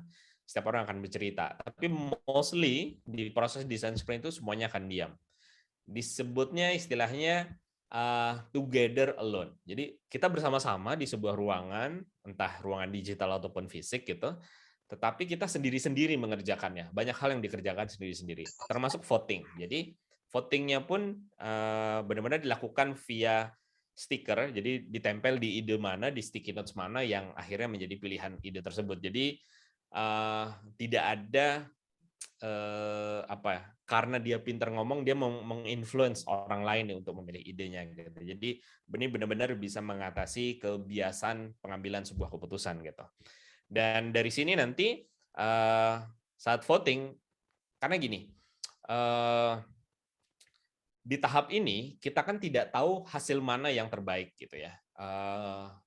Pun yang voting terbanyak pun belum tentu juga gitu. Pun yang tidak di voting pun belum tentu juga itu salah gitu. Jadi di tahap ini adalah kita mempercepat proses. Yang penting tuh mempercepat proses. Sehingga kalau di sini konsepnya adalah mana yang pilihan paling banyak itu dulu yang dieksekusi. Kalaupun salah, salahnya nggak kelamaan gitu. Nah, nanti kita bisa mengambil pilihan yang berikutnya lagi ketika solusi yang tadi di testing di hari Jumat terakhir itu salah, kita tinggal mengambil opsi yang keduanya gitu. Jadi prosesnya ini jauh lebih cepat tanpa debat gitu ya, karena kayak akhirnya setiap orang berdebat mana yang ide terbaik gitu. Ya udah, simple aja, yang voting paling tinggi, eksekusi salah, kita ambil voting yang berikutnya lagi, eksekusi salah gitu. Jadi enaknya desain sprint itu di situ. Kita tidak, karena belum bangun full eksekusinya, jadi nggak masalah kita testing atau eksperimen resep-resep ini tadi gitu ya, secara berkala gitu.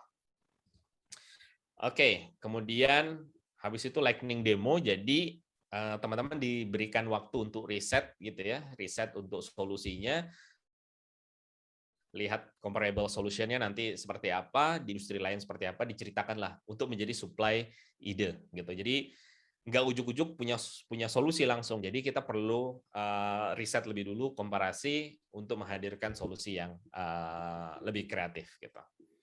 Kemudian proses ngedevelop idenya disebut crazy eight ya. Ada istilah crazy di sana karena ini proses membangun idenya cukup 8 menit gitu. Jadi caranya adalah kita ambil kertas A4, kemudian kita lipat 3 kali, sehingga kalau lipat setengah, lipat setengah lagi, sehingga kalau dibuka itu ada 8 kotak-kotak kecil gitu ya. Nah, setiap kotak kecil itu digambarkan satu ide kecil. Nanti kotak kedua ide kecil yang lain. Jadi contohnya kayak gini nih. Mana tadi? Ini ya. Jadi misalnya home IQ-nya adalah gimana kalau keluarga pasien tetap mendapatkan pendapatan walau sedang mengurus pasien. Ini home IQ yang saya buat waktu itu. Nah, di kotak pertama saya menggambarkan gimana kalau dia nge-vlog gitu. Seperti ada salah satu YouTuber yang dia sakit ginjal gitu ya, Riri siapa gitu, saya lupa namanya. Dia nge-vlog dari proses dia pengobatan penyakit ginjal tuh selama 6 tahun terakhir nih. Nah, ternyata dia dapetin revenue dari sana, dari brand deals, terus promosi, endorse, dan sebagainya kan. Nah, ini salah satu ide gimana si pasien, si keluarga pasien tetap bisa bersama si pasiennya, tapi tetap bisa dapat income juga, karena biasanya kalau sudah ngurusin pasien itu kan kita jadi nggak bisa kerja kan. Nah, jadi ini beberapa ide gitu ya. Itu ide pertama. Nah, di kotak kedua, kita bisa, idenya adalah gimana kalau dia itu remote working gitu. Jadi, ingat nih, pertanyaan yang tepat itu akan men-trigger jawaban yang lebih banyak gitu. Jadi paling penting itu adalah mendefinisikan pertanyaan yang tepat ini, karena menjawab itu sebenarnya jauh lebih mudah dibanding bertanya pertanyaan yang tepat gitu. Jadi remote working, box kedua, donasi uang, donasi barang, dan sebagainya gitu. Jadi ini alternatif ide yang kemudian nanti baru kita pilih solutionnya, kita gambarkan jadi satu kesatuan solusi gitu ya. Kemudian kita present ke anggota timnya, direview, semua orang, setiap orang membawa ide-ide, kemudian nanti kita voting, kemudian dibuatin storyboard-nya gitu ya. Kan ada mungkin ide yang menang tadi gitu, kemudian dibuatin detailnya step 1, 2, 3 akan gimana.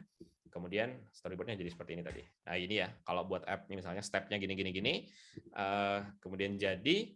Kemudian nanti tinggal dibuat prototipenya. Prototipenya teman-teman bisa buat secara desain gitu ya. Jadi dan cara ngebuat prototipe itu nggak perlu ribet gitu ya. Misalnya teman-teman pingin membuat idenya ini nih, ide gila nih misalnya. Gimana kalau kita bisa kerja di balon udara aja dan nggak terjebak macet gitu misalnya. Nah, cara mengeksekusi atau membuat prototipe dari ide ini kita tidak harus membuat balon udaranya gitu. Nah, langkah pertama adalah fake it atau mensimulasikan bagaimana itu tapi nggak dengan realnya gitu. Jadi misalnya coba taruh aja meja di atas gedung tinggi gitu. Dilihat nih, dia ketakutan atau enggak. Kalau di sini saja duduk di meja gedung tinggi itu ketakutan, bagaimana nanti kalau di balon udara yang nggak ada pijakannya gitu kan. Jadi fake it ini bermakna bahwa kita coba hadirkan experience-nya tapi tidak dengan pengalaman yang nyatanya gitu, tidak dengan solusi yang akhirnya. Jadi dengan solusi yang kira-kira secara experience mendekati lah gitu. Nah, yang kedua make it gitu. Jadi kita bisa simulasikan dengan untuk menguji, biasanya kalau di sini adalah daripada membuat balon udara yang besar, kita coba buat yang kecil-kecil dulu gitu. Berapa helium sih yang dibutuhkan untuk mengangkat satu orang gitu. Jadi kita bisa mengkalkulasi nantinya kalau ini pengen dibesarkan gitu. Jadi teman-teman bisa buat solusinya tuh separsial, sekecil mungkin gitu. Atau ini nih. Jadi misalnya nih McD pingin buat menu baru gitu. Misalnya spaghetti misalnya. Di antara menu-menu yang lain ada muncul nih menu baru gitu. Tetapi ini dalam rangka riset nih. Jadi menu ini ditunjukkan untuk melihat ada yang minat nggak sih, ada yang nyebut menu ini nggak sih gitu. Jadi ketika di counter ada yang nanya, menu nomor 3 itu ada nggak sih? Oh Bapak pingin ya gitu. Kenapa Bapak pingin gitu? Oh karena gini bosan sama menu yang lain. Oh oke. Saat ini belum ada Pak, kita baru mengevaluasi apakah menu ini layak. Oh buat aja Mbak gitu. Jadi secara natural dia akan mencoba memilih menu tersebut, tetapi sebenarnya produk itu belum ada gitu. Ya, at least 5 orang menurut saya itu udah mewakili nih buat teman-teman gitu ya. Jadi cukup 5 orang itu bisa menggambarkan asal kondisinya usernya itu sama kurang lebih gitu. Oke, dan ini sedikit lagi. Jadi bagaimana proses peletakan desain sprint di product development teman-teman gitu ya. Sebaiknya itu di awal, kemudian nanti teman-teman ngebangun produknya pakai sprint gitu. Jadi biasanya seminggu sekali atau 2 minggu sekali fokus ke satu fitur gitu ya.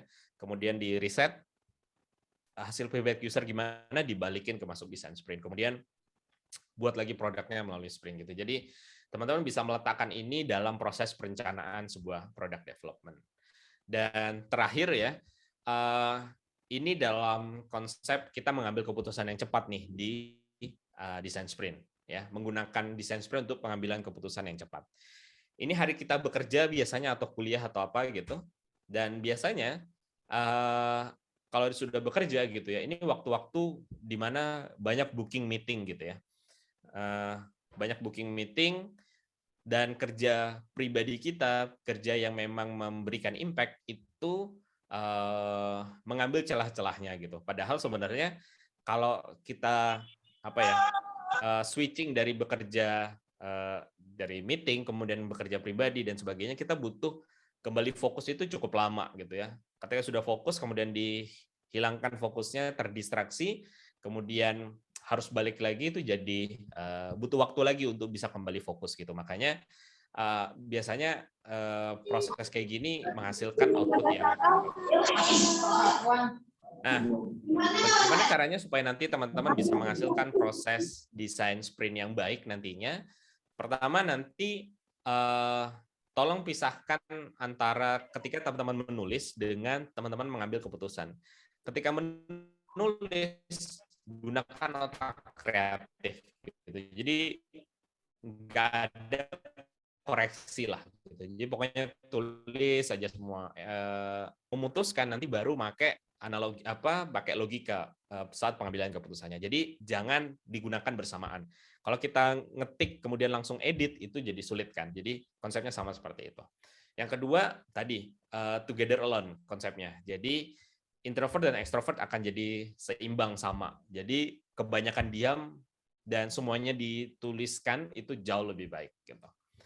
Kemudian tanpa device biasanya, saya pernah waktu itu desain sprint ya, 3 hari benar-benar device-nya dari pagi sampai malam itu nggak dihidupkan gitu, benar-benar mati, dan seluruh kolega, klien dan sebagainya diinformasikan company ini akan off 3 hari ke depan karena kita lagi desain sprint gitu. Kemudian yang penting quantity over quality. Jadi sebaiknya banyak ide, kemudian nanti pilih mana dari banyaknya ide tadi ide yang bagus gitu. Dan pastikan teman-teman ngerjainnya sampai selesai, karena kalau sudah di finish nanti baru bisa dievaluasi. Jadi jangan sampai tiba-tiba berubah di tengah jalan sebelum proses ini finish. Jadi finish dulu sampai testing ke user, dengarkan apa yang user ya, kemudian nanti baru balik. Jangan, biasanya tempting tuh, agak tergoda tuh, ya di tengah-tengah ada yang punya ide baru, kayaknya itu menarik tuh, itu aja tuh. Padahal kita belum selesai gitu. Jadi benar-benar harus selesai lebih dulu gitu.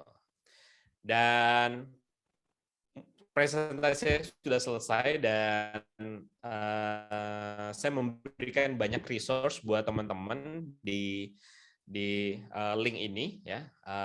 Ini link spesifik buat teman-teman ya, sekolah.st/KCI. Buat teman-teman mendapat ada tools gitu ya, ada template gitu, kemudian saya bekerja sama juga dengan beberapa perusahaan hosting dan sebagainya, teman-teman bisa dapat diskon juga di sana. Jadi saya kumpulin resource untuk ngebantu teman-teman ngebangun bisnisnya secara free gitu ya. Boleh akses nanti di sekolah.st/KCI. Itu aja mungkin teman-teman. Sekarang kurang lebih setengah jam nanti kita akan tanya jawab ya. Monggo. Silakan Mbak, siapa tadi moderator, Mbak Azza ya. Ya, baik. Terima kasih Pak Fadli. Waduh, Masya Allah. Banyak sekali nih ilmu-ilmu yang kita dapat di pagi hari ini. Mungkin saya ringkas tadi ya Pak. Dalam melakukan design thinking ini yang pertama kali kita lakukan tuh harus empathize, karena ya kita mencari masalah di masyarakat ini apa yang dibutuhkan oleh masyarakat saat ini. Kemudian define, yaitu menemukan akar masalahnya. Dari masalah ini kita temui nih akarnya apa. Kita kerucutkan nih masalahnya apa. Kemudian ideate, yaitu kita mengusulkan apa aja ide-ide, apa aja solusi yang memungkinkan untuk menyelesaikan masalah ini. Kemudian langkah selanjutnya yaitu prototype. Kita membuat prototipenya untuk menggunakan user dalam menyelesaikan masalah tadi. Dan yang terakhir adalah tes ya Pak ya. Tes apakah prototipe ini sudah sesuai dengan yang dibutuhkan, apakah juga user bisa menggunakannya dengan baik. Masya Allah sekali nih Pak. Mungkin kalau misalnya yang saat ini, contohnya ini kali ya Pak, alat untuk mengukur ini suhu badan. Dulu kan cuma ini biasanya lewat mulut atau lewat mana, tapi kemudian berkembangnya zaman akhirnya pakai ini biar lebih gampang, pakai mesin yang tangan, tek. Kemudian pas lagi pandemi ini ya Pak ya, karena di masjid kan agak susah ya untuk ngetek-tekin satu-satu ini, akhirnya muncul lagi ide untuk yang langsung pakai jidat gini langsung bisa masuk. Pakai alat. Iya, wah, iya. Keren sekali nih, jadi pendekatan masyarakat cari solusinya. Baik nih Pak, sepertinya teman-teman di sini kita juga udah banyak yang punya pertanyaan-pertanyaan khusus. Tapi sebelum pertanyaan ini dilontarkan oleh peserta, atau mungkin bisa disiapkan dulu ini pertanyaannya, kita tonton iklan dulu, yang dimana pelatihan ini disponsori oleh Bank Syariah Indonesia. Lagi nyari apa, Bu? Lagi nyari kunci, kacamata, lagi nyari sandal ya? Bukan, lagi nyari solusi. Oh, solusi. Di sini tempatnya. Butuh dana untuk berbagai keperluan? Solusinya BSI Gade Emas. Taksiran emas tinggi, biaya ringan, proses cepat. BSI Gade Emas. Solusi dana mudah, cepat, dan aman. Bisa di BSI Mobile juga. Bank Syariah Indonesia. Baik. Pelatihan ini disponsori oleh Bank Syariah Indonesia. Tadi kata iklannya, kalau misalnya Gade Emas bisa langsung ke BSI. Dan acara ini juga didukung oleh Yayasan Al-Kahfi Batam, kemudian Jagoan Bakso Malang, dan yang terakhir, pelatihan ini juga didukung oleh Umi Amiza Skincare. Baik, kita akan membuka untuk sesi tanya-jawab. Sebelumnya, bagi yang ingin bertanya, mungkin untuk meraise hand dulu. Nanti akan saya pilih siapa yang akan bertanya dahulu. Atau kalau misalnya malu untuk raise hand, bisa catat pertanyaannya di kolom chat. Nah baik, sepertinya sudah ada yang ingin bertanya. Karena acara ini didahulukan untuk peserta lomba Syariah Economy Hackathon, maka kita akan mendahulukan dari peserta lomba Syariah Hackathon dulu ya. Kita mulai dari Kakak Iyas, juga salah satu peserta lomba Syariah Economy Hackathon yang diadakan oleh KSI Akses. Silahkan open mic, Kak. Baik, Kak. Halo, Mas. Yes. Ya, Mas Fadli. Yes, silakan Mas. Sebelumnya, makasih banyak kepada Mas Fadli atas materinya pada hari ini yang sudah sangat memberikan kita open mind ya terkait tentang bagaimana sih membangun startup yang baik, terus bagaimana sih menggunakan mindset itu agar sesuai dengan adaptasi pada saat ini. Baik, Bismillah, Assalamualaikum warahmatullahi wabarakatuh. Nama saya Iyas dari peserta lomba SCH Syariah Hackathon Ekonomik. Jadi kan tadi itu membahas tentang introvert dan extrovert ya, Mas Fadli. Nah, itu kan terlihat bahwa introvert dan extrovert ini berkaitan tentang masalah kerjasama sendiri, atau bagaimana agar seorang manusia itu dalam pikirannya bisa mengetahui yang mana yang dapat di-manage dan yang mana yang dapat dilakukan solusi bagi persoalan-persoalan yang terjadi di masyarakat. Nah, yang saya lihat tadi terkait tentang pemaparan materi dari Mas Fadli, itu kan ada know when to use your brain. Nah, kadang kan ada orang yang mungkin otaknya dia kan nggak kuat di misalnya otak kiri atau otak kanannya kan orang-orang masing-masing punya keunikan tersendiri dan kelebihan tersendiri ya, Mas, terkait tentang masalah otak kiri dan otak kanan.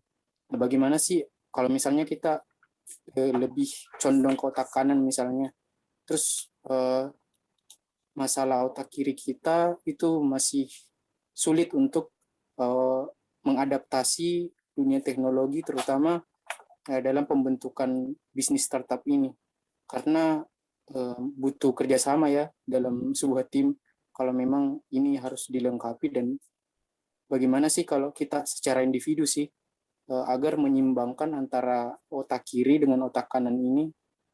Kalau kita hanya pada posisi otak kanan doang, jadi otak kirinya nggak terlalu baik ya, nggak terlalu baik untuk mencerna dalam konsep matematik, verbal, logical, linear, dan faktual. Itu suatu hal yang mungkin terjadi gitu. Itu mungkin dari saya, Kak, Mas Fadli. Thank you, Mas Iyas. Ini Mbak Azza, saya langsung jawab ya berarti ya? Iya Pak, bisa jawab. Nanti pertanyaan selanjutnya akan dilontarkan oleh peserta lain. Oke, baik. Jadi pertanyaannya tadi soal gimana kalau entah kita ya atau orang lain dalam tim kita ada yang introvert yang pada akhirnya nggak mau ngeluarin pendapatnya dia dan sebagainya gitu, atau bahkan mungkin kita sendiri ngerasa tidak kreatif atau ngerasa tidak secara matematika atau logisnya jadi tidak bagus gitu ya. Esensinya sebenarnya gini, pertama kita ngebangun ini tidak perlu sendirian gitu ya, itu pentingnya tim gitu. Jadi susah banget ngebangun semuanya itu punya kondisi yang ideal. Misalnya ada yang sisi kreatifnya, ada yang paham problemnya, ada yang bisa eksekusi dan sebagainya gitu ya. Makanya saya bisa melihat kalau anggota timnya itu mostly anak IT semua, mereka memang akhirnya pinter eksekusi logika gitu. Tapi biasanya empati dari sisi problem ke customer user, mereka jadi malu untuk ngobrol ke customer, itu jadi berkurang. Sehingga produknya kelihatan jadi tapi akhirnya nggak bisa digunakan karena tadi tidak ada yang mau interview customer-nya misalnya. Nah, sebaliknya misalnya semuanya anak bisnis gitu ya, semuanya pengen jualan aja tapi akhirnya nggak ada produk yang bisa dijual gitu. Jadi penting banget untuk kita combine dan nggak underestimate skill apapun di dalam tim gitu. Jadi mau dia dominan kreatif atau dominan logisnya, menurut saya nggak masalah. Nah, terus yang kedua, dalam konteks kita melakukan design sprint, sebenarnya adalah kita tidak berdasarkan kita ini orang kreatif atau tidak gitu. Karena sebenarnya proses kita di design sprint, kalau tadi lihat sebelum kita proses mengenerate idea, sebaiknya kita buat ini gitu ya. Ada proses satu step sebelumnya yang disebut lightning demo. Lightning demo itu adalah step di mana kita idenya adalah tidak ada ide yang benar-benar baru. Yang ada sebenarnya ide-ide lama itu digabungkan kemudian menjadi sebuah ide dengan konteks yang baru gitu. Jadi yang saya ceritakan pernah itu lahirnya es krim cone ya di tahun 1805 kalau nggak salah. Itu lahirnya es krim cone itu lahir karena waktu itu ada di festival ya. Dia orang imigran dari Syria di New York, di Amerika lah pokoknya gitu, imigran Syria. Dia juaranya waffle kayak kerupuk gitu kan, tapi bentuknya kayak tempat gitu. Nah, ada penjual es krim itu laris banget karena siang dan rame gitu ya. Itu dia kehabisan mangkok kacanya gitu. Nah, kemudian saya lupa namanya ini yang imigran Syria ini, dia nawarin tuh ke penjual es krim, ini bisa loh jadi mangkok sementara gitu. Dan ternyata orang-orang suka. Nah, di sanalah lahir pertama kali ice cream cone gitu. Jadi idea baru sebenarnya adalah kombinasi lahir dari ide-ide lama yang kita punya. Karena itu saya tekankan buat siapa saja sebenarnya, cobalah membaca yang sangat banyak dan variasi bukunya apa saja. Saya tuh dari kuliah dulu, walaupun kuliah kedokteran, saya suka banget ke Gramedia, kemudian membeli buku-buku di luar kedokteran juga. Jadi baca buku IT, kemudian buku peternakan, saya ada koleksi buku gimana ngelola ikan lele, walaupun nggak pernah dieksekusi gitu ya, menanam, kemudian menjahit, saya beli aja bukunya, saya suka baca buku apa saja.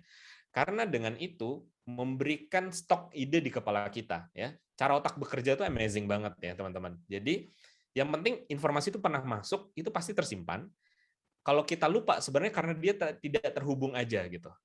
Someday kalau ada penghubungnya di masa depan ya, ketika kita nanti sudah mengenerate idea, pengetahuan tadi itu akan bisa terhubung dan menghadirkan perspektif baru gitu terhadap sesuatu. Jadi yang pastinya proses kreatif itu tidak ujuk-ujuk lahir ya. Jadi yang kita lakukan adalah memperbanyak stok ide-ide yang kita tahu ada solusi ini, kita masukkan aja ke kepala kita, nantinya akan mudah kita untuk mengenerate sebuah ide baru. Jadi mudahan menjawab Mas Iyas dan teman-teman yang mungkin punya pertanyaan serupa. Gitu ya Mas Iyas ya.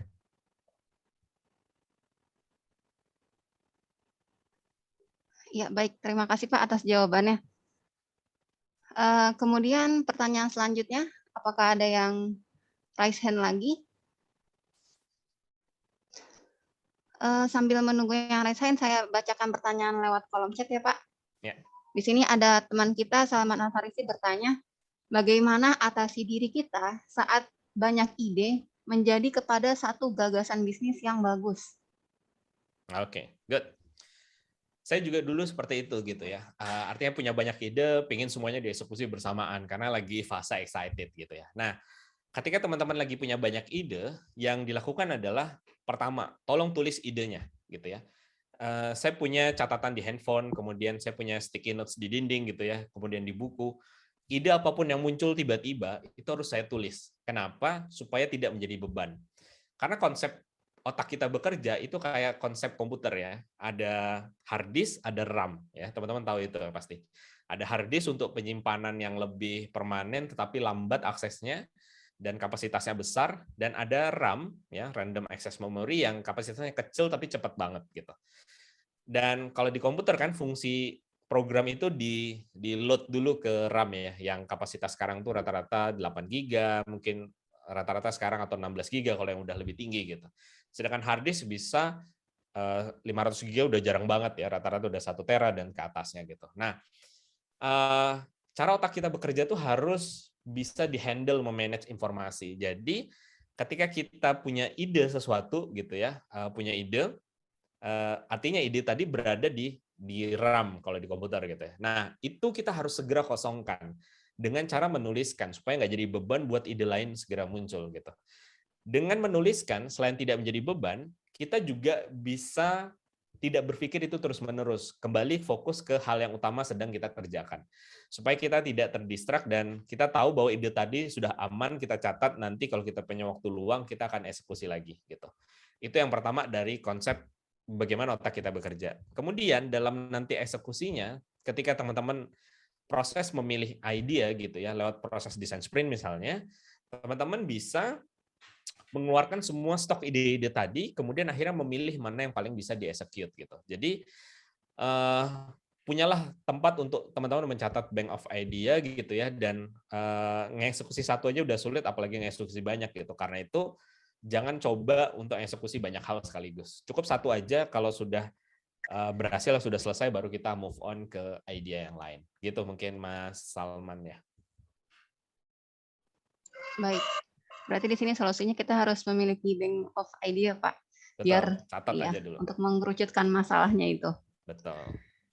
Baik, pertanyaan selanjutnya untuk yang raise hand belum ada lagi, maka saya bacakan dari kolom chat. Di sini ada pertanyaan dari Kak Farhan yang merupakan peserta lomba Syariah Ekonomi Hikmatan juga. Assalamualaikum Pak, saya izin bertanya, apakah dengan desain sprint ini kita hanya jadi terfokus pada satu solusi yang mungkin malah sedikitnya fitur yang bisa kita tawarkan? Atau memang sebagai tahapan awal emang seperti itu harus menggunakan desain sprint ini? Oke. Waalaikumsalam Mas Farhan. Ini bagus banget pertanyaannya dan ini yang sering saya juga temui nih di teman-teman gitu ya, yang terutama yang baru ngebangun sebuah produk. Kita kadang terkesima dengan banyaknya fitur dari perspektif kita sebagai maker atau pembuat gitu ya. Kita ngerasa keren ketika akhirnya bisa fitur ini, bisa ini, bisa ini, bisa ini gitu. Tetapi kalau kita ngambil pakai human center design seperti yang saya ceritakan di awal tadi gitu, ngambil perspektif customer, tiap customer itu biasanya problemnya tuh terfokus pada satu hal gitu ya. Contoh nih, misalnya fitur Facebook gitu ya, yang teman-teman familiar gitu.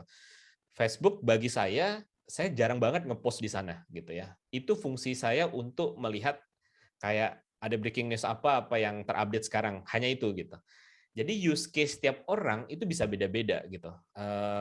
Ada yang memang pengen jadi content creator di sana, nulis terus, ada yang cuma pengen pengamat, ada yang jadi tempat kepo dan sebagainya, ada yang untuk malah membanggakan diri misalnya kayak gitu ya. Setiap use case itu bisa beda-beda gitu.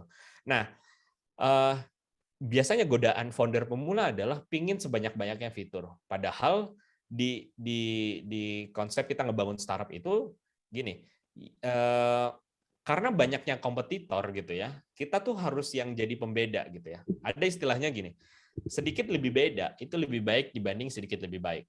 Saya ulangi sekali lagi, sedikit lebih beda itu lebih baik dibanding sedikit lebih baik. Di masa zaman saat ini banyak sekali produk yang ada di pasaran gitu ya.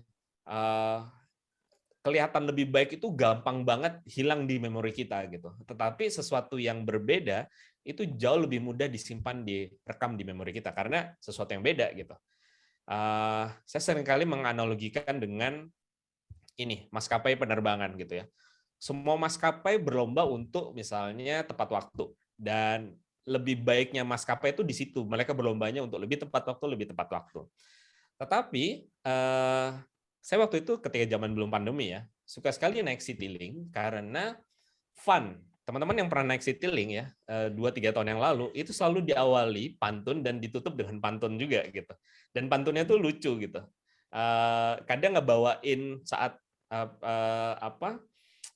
safety brief gitu, pramugari atau pramugaranya itu juga dengan lucu gitu, dengan candaan gitu kan. Jadi berbedanya Citylink tuh di situnya gitu. Walaupun yang lainnya tetap tentu mereka keep up untuk lebih baik soal tepat waktu, keselamatan dan sebagainya. Tapi yang kita ingat tuh kadang hal-hal yang berbeda tadi gitu. Jadi memang tujuan awal ngebangun startup itu adalah solve specific problem. Jadi design sprint memang fokus ke satu hal. Nanti kalau teman-teman pengen solve hal yang lain, fitur yang lain nanti bisa didesain sprintkan lagi gitu. Jadi fokus saja pada satu hal dan make it really good. Itu aja jawaban dari saya. Iya, baik Pak. Sama juga ya Pak, berarti kayak e-commerce ini kan udah banyak banget ya Pak. Ya, betul. Akhirnya mereka mulai untuk memunculkan yang lebih beda daripada pesaing-pesaing yang lainnya. Betul. Baik, pertanyaan selanjutnya dari kolom chat lagi nih, dari Kak Arya Bayu Darwaman, yang termasuk dari peserta pelatihan. Assalamualaikum Kak, saya izin bertanya, bagaimana cara kita menjalankan desain sprint ini agar berjalan dengan baik jika kita mengikuti sistem ekonomi Islam? Oke, spesifiknya apa nih terkait sistem ekonomi Islam kira-kira?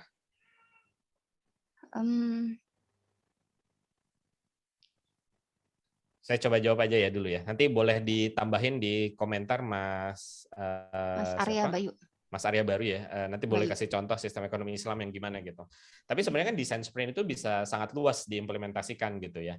Nah, dan teman-teman bisa menerapkan sistem ekonomi Islam itu dalam pertanyaan home equi-nya tadi gitu. Jadi misalnya gimana kalau proses bisnis di rumah sakit itu sesuai misalnya sistem ekonomi Islam gitu. Jadi selalu dikaitkan misalnya kayak gitu dalam pertanyaan-pertanyaan home equi-nya gitu. Jadi dengan kita membatasi ranah tersebut misalnya gimana kalau kita ada ojek tapi sesuai prinsip Islam gitu. Artinya yang driver cewek sama cewek gitu kan. Cowok sama cowok gitu ya. Nah kayak gitu. Jadi sebenarnya bisa diimplementasikan luas. Kita tinggal memasukkan itu dalam pertanyaan-pertanyaan kita untuk di desain sprint-nya. Jadi mudah-mudahan nanti ngejawab. Jadi sebenarnya sangat bisa diimplementasikan. Kita batasin saja pertanyaannya, karena dengan batasan itu akan ngebuat kita nanti menjawabnya. Gitu. Ya, baik Pak. Terima kasih atas jawabannya. Kemudian pertanyaan selanjutnya ada dari Kak Derajat Cahya Diningrat yang termasuk dari peserta Lomba Syariah Ekonomi Hackathon. Izin bertanya Pak, bagaimana cara mengatasi godaan ide nih yang muncul di tengah-tengah? Padahal perencanaan sebelumnya itu udah fix dibuat. Oke, got it. Nah ini yang di slide tadi yang saya hampir terakhir tadi gitu, sampai finish gitu ya. Jadi saya pernah menemukan beberapa desain sprint yang gagal, akhirnya mereka tiba-tiba di tengah berhenti karena tadi menemukan ide yang kayak lebih menarik gitu di depan. Nah, pertama adalah tipsnya, kalau dalam desain sprint, kalau teman-teman ketemu secara langsung gitu atau secara digital juga boleh gitu ya, ada namanya parking spot gitu. Jadi tempelkan sebuah kertas sana, tulis jadi tempat parkir gitu. Tiba-tiba di tengah ada ide hal yang baru, tolong tempelkan di sana. Lagi-lagi seperti tips saya di depan gitu. Ide baru itu nggak boleh terbuang. Dan ketika kita masih mendem ide tersebut gitu ya, mikir terus, itu akan menghambat kreativitas kita gitu. Jadi ide baru yang muncul apapun di tengah, pokoknya tuliskan aja, tempel di tengah. Jadi kita nggak ngerasa akan hilang ide tersebut gitu ya. Itu yang pertama bisa kita lakukan. Yang kedua adalah kita harus komitmen nih bahwa proses desain sprint harus selesai sampai proses akhir, yaitu testing ke user. Setergodanya kita gimana pun gitu ya, karena kita sudah amankan ide tadi gitu ya. Nah, ketika testing sudah selesai, kita punya insight dari user, kita boleh tes ide tersebut yang tiba-tiba muncul tadi gitu. Makanya nanti baru masuk di sprint yang kedua gitu. Jadi sprint itu bukanlah sesuatu yang kita tetapkan hanya sekali, kemudian itu menjadi panduan startup kita atau produk kita. Enggak. Sprint itu usianya hanya seminggu gitu. Setelah itu sprint itu kita bisa melakukan sprint yang lain gitu untuk memvalidasi hal yang lain gitu, ide yang lain dan sebagainya. Jadi batasi dan nggak masalah kita mengeksekusi ide yang jelek lebih dulu, karena biasanya ide bagus itu lahir setelah kita bolak-balik ngelakuin ide yang jelek. Gitu mungkin jawabannya. Ya, baik Pak. Kemudian tadi masih ada lanjutan pertanyaan yang tadi yang terkait dengan ekonomi Islam, desain sprint dengan ekonomi Islam. Ini berkaitan dengan keterbatasan dalam ruang lingkup penarikan. Sebentar.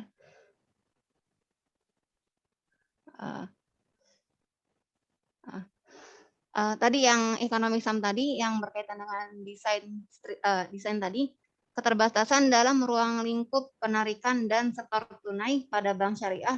Meski sekarang bank syariah digital udah masuk di pasar Indonesia, tetapi terlambat dari konvensional. Nah, ini bagaimana mengaitkannya Pak dengan desain sprint tadi? Oke, ya ini sama saja seperti yang saya ceritakan tadi gitu. Jadi kita misalnya punya masalah utama soal pengen misalkan masalah ekonomi syariah, memperbaiki sistem perbankan syariah misalnya kayak gitu ya. Nah, step pertama adalah tadi lightning talk. Di sini kita undang berbagai perspektif yang bisa mewakili perspektif soal misalnya permasalahan perbankan syariah. Jadi kita undang pihak banknya, pebisnis yang sering memanfaatkan banknya, konsumen reguler memanfaatkan bank gitu dan sebagainya. Semua kita undang untuk menyajikan pendapatnya mengenai topik kita yang ingin kita selesaikan. Nah, jadi bagusnya desain sprint adalah kita tuh mengakomodir setiap pendapat dan tidak ada judging bahwa pendapat itu benar atau salah ya, karena tidak ada komentar setelah mereka menyampaikan pendapatnya dia gitu. Yang kita lakukan adalah ketika menemukan statement gitu ya dari problem yang dia sampaikan di lightning talk tersebut, kita menuliskannya dalam bentuk tadi how might we ya, menuliskan dalam bentuk yang aktif bukan pasif. Jadi daripada nulisnya misalnya bank syariah digital masih terlambat dibanding bank konvensional gitu ya. Daripada kita menuliskan itu, gimana kalau kita nulisnya gini? Gimana kalau bank syariah luas gitu. Nah, kita mengubah itu menjadi sebuah pertanyaan yang menantang untuk kita menjawab nantinya gitu. Jadi esensi dari desain sprint itu adalah tadi kita mengubah problem menjadi opportunity question-nya tadi akan men-trigger banyak jawaban yang mudah-mudahan nanti ada salah satu jawaban yang bagus. Gitu. Baik Pak, terima kasih. Berarti kita perlu komunikasi antara pengguna bank syariah ini dengan para petinggi-petingginya ya Pak untuk Betul, menemukan semuanya harus diundang solusinya. sebaiknya. Iya, baik. Kemudian ada pertanyaan lagi, mungkin kita dahulukan peserta syariah hackathon yang ini ada Kak Farhan Kisnanda yang telah mengangkat raise hand. Ya. Assalamualaikum Pak. Waalaikumsalam Mas Tanya, Farhan, ya. Pak, berarti ketika kita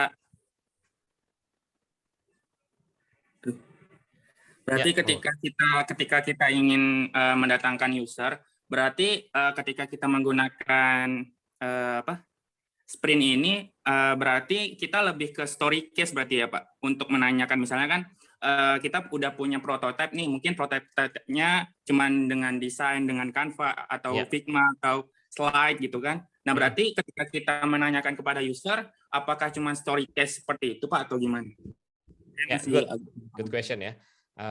Jadi saat sebelum kita membuat prototipe, malah sebaiknya skenario itu sudah kita buatkan, karena yang kita desain sebaiknya di prototipe biar nggak terlalu mendesainnya macam-macam yang nggak akan dites gitu ya. Saat sebelum membuat prototipe, kita buat skenario-nya dulu. Ini misalnya usernya ini misalnya dia di rumah sendirian malam-malam, terus dia sakit, dia nggak punya teman yang bisa nganter dia, dan dia akan menghubungi dokter ini secara online misalnya. Nah, dibuat use case-nya lebih dulu, kemudian skenario-nya tadi baru dibuat prototipenya. Prototipenya dibuat sebatas use case tadi aja, bahwa aplikasi ini akan digunakan spesifik misalnya untuk call dokternya aja, tidak chatnya misalnya, karena dia lagi pusing demam nggak mungkin chat misalnya kayak gitu. Nah, jadi fitur itunya saja yang dibuat gitu. Nah, kemudian nanti pemanggilan ketika customer-nya datang gitu ya, kita ceritakan dulu use case tersebut. Kamu misalnya lagi di malam hari sedang demam tinggi, pusing banget, nggak bisa ngetik pengen telepon dokter tapi gini-gini lah gitu. Nah, jadi use case-nya, kemudian baru buat prototipenya, baru nanti pas testing si use case tadi diceritakan dulu, kemudian nanti baru dia melakukan testingnya. Begitu Mas Farhan, ngejawab tidak? Terjawab Pak. Terima kasih atas jawabannya. Oke, sama-sama.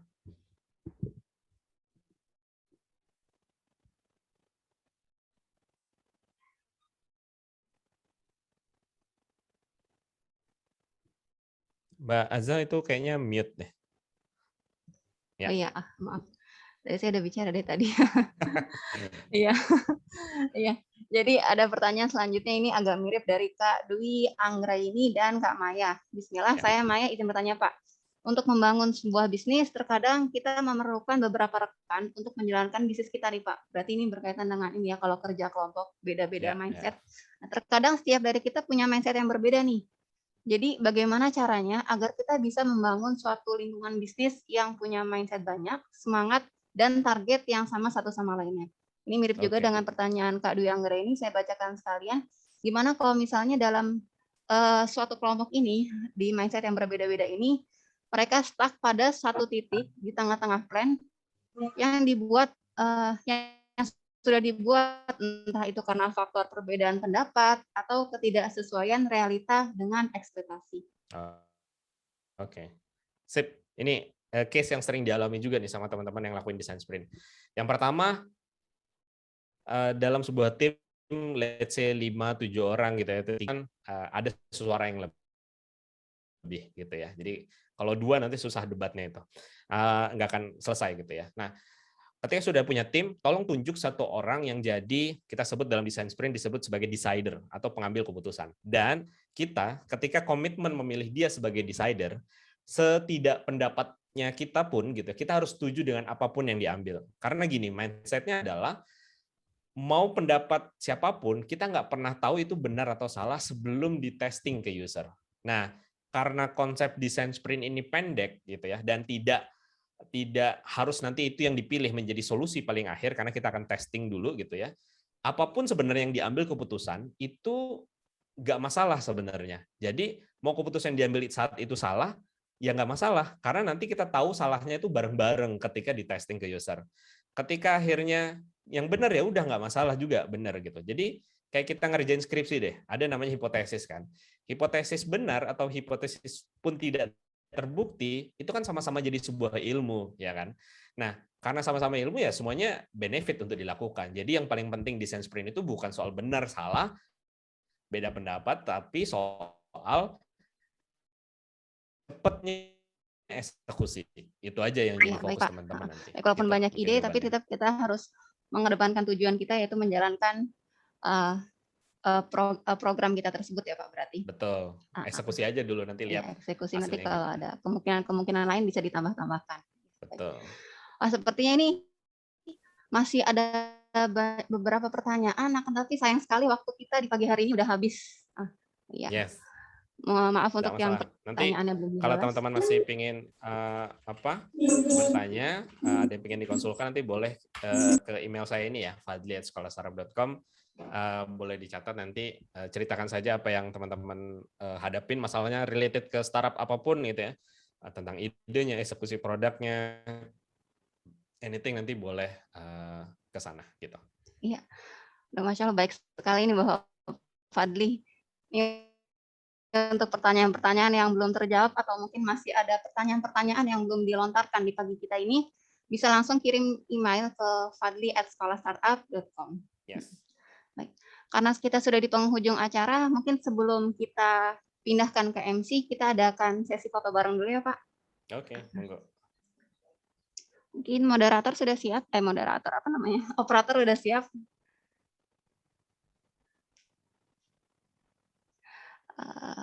Nah hitung di sini ada 7 slide. 1, 2, 3. Kemudian ke slide berikutnya.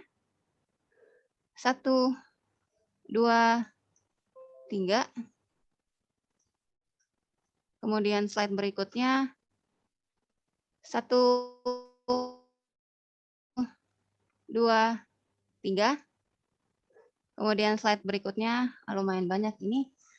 1, 2, 3.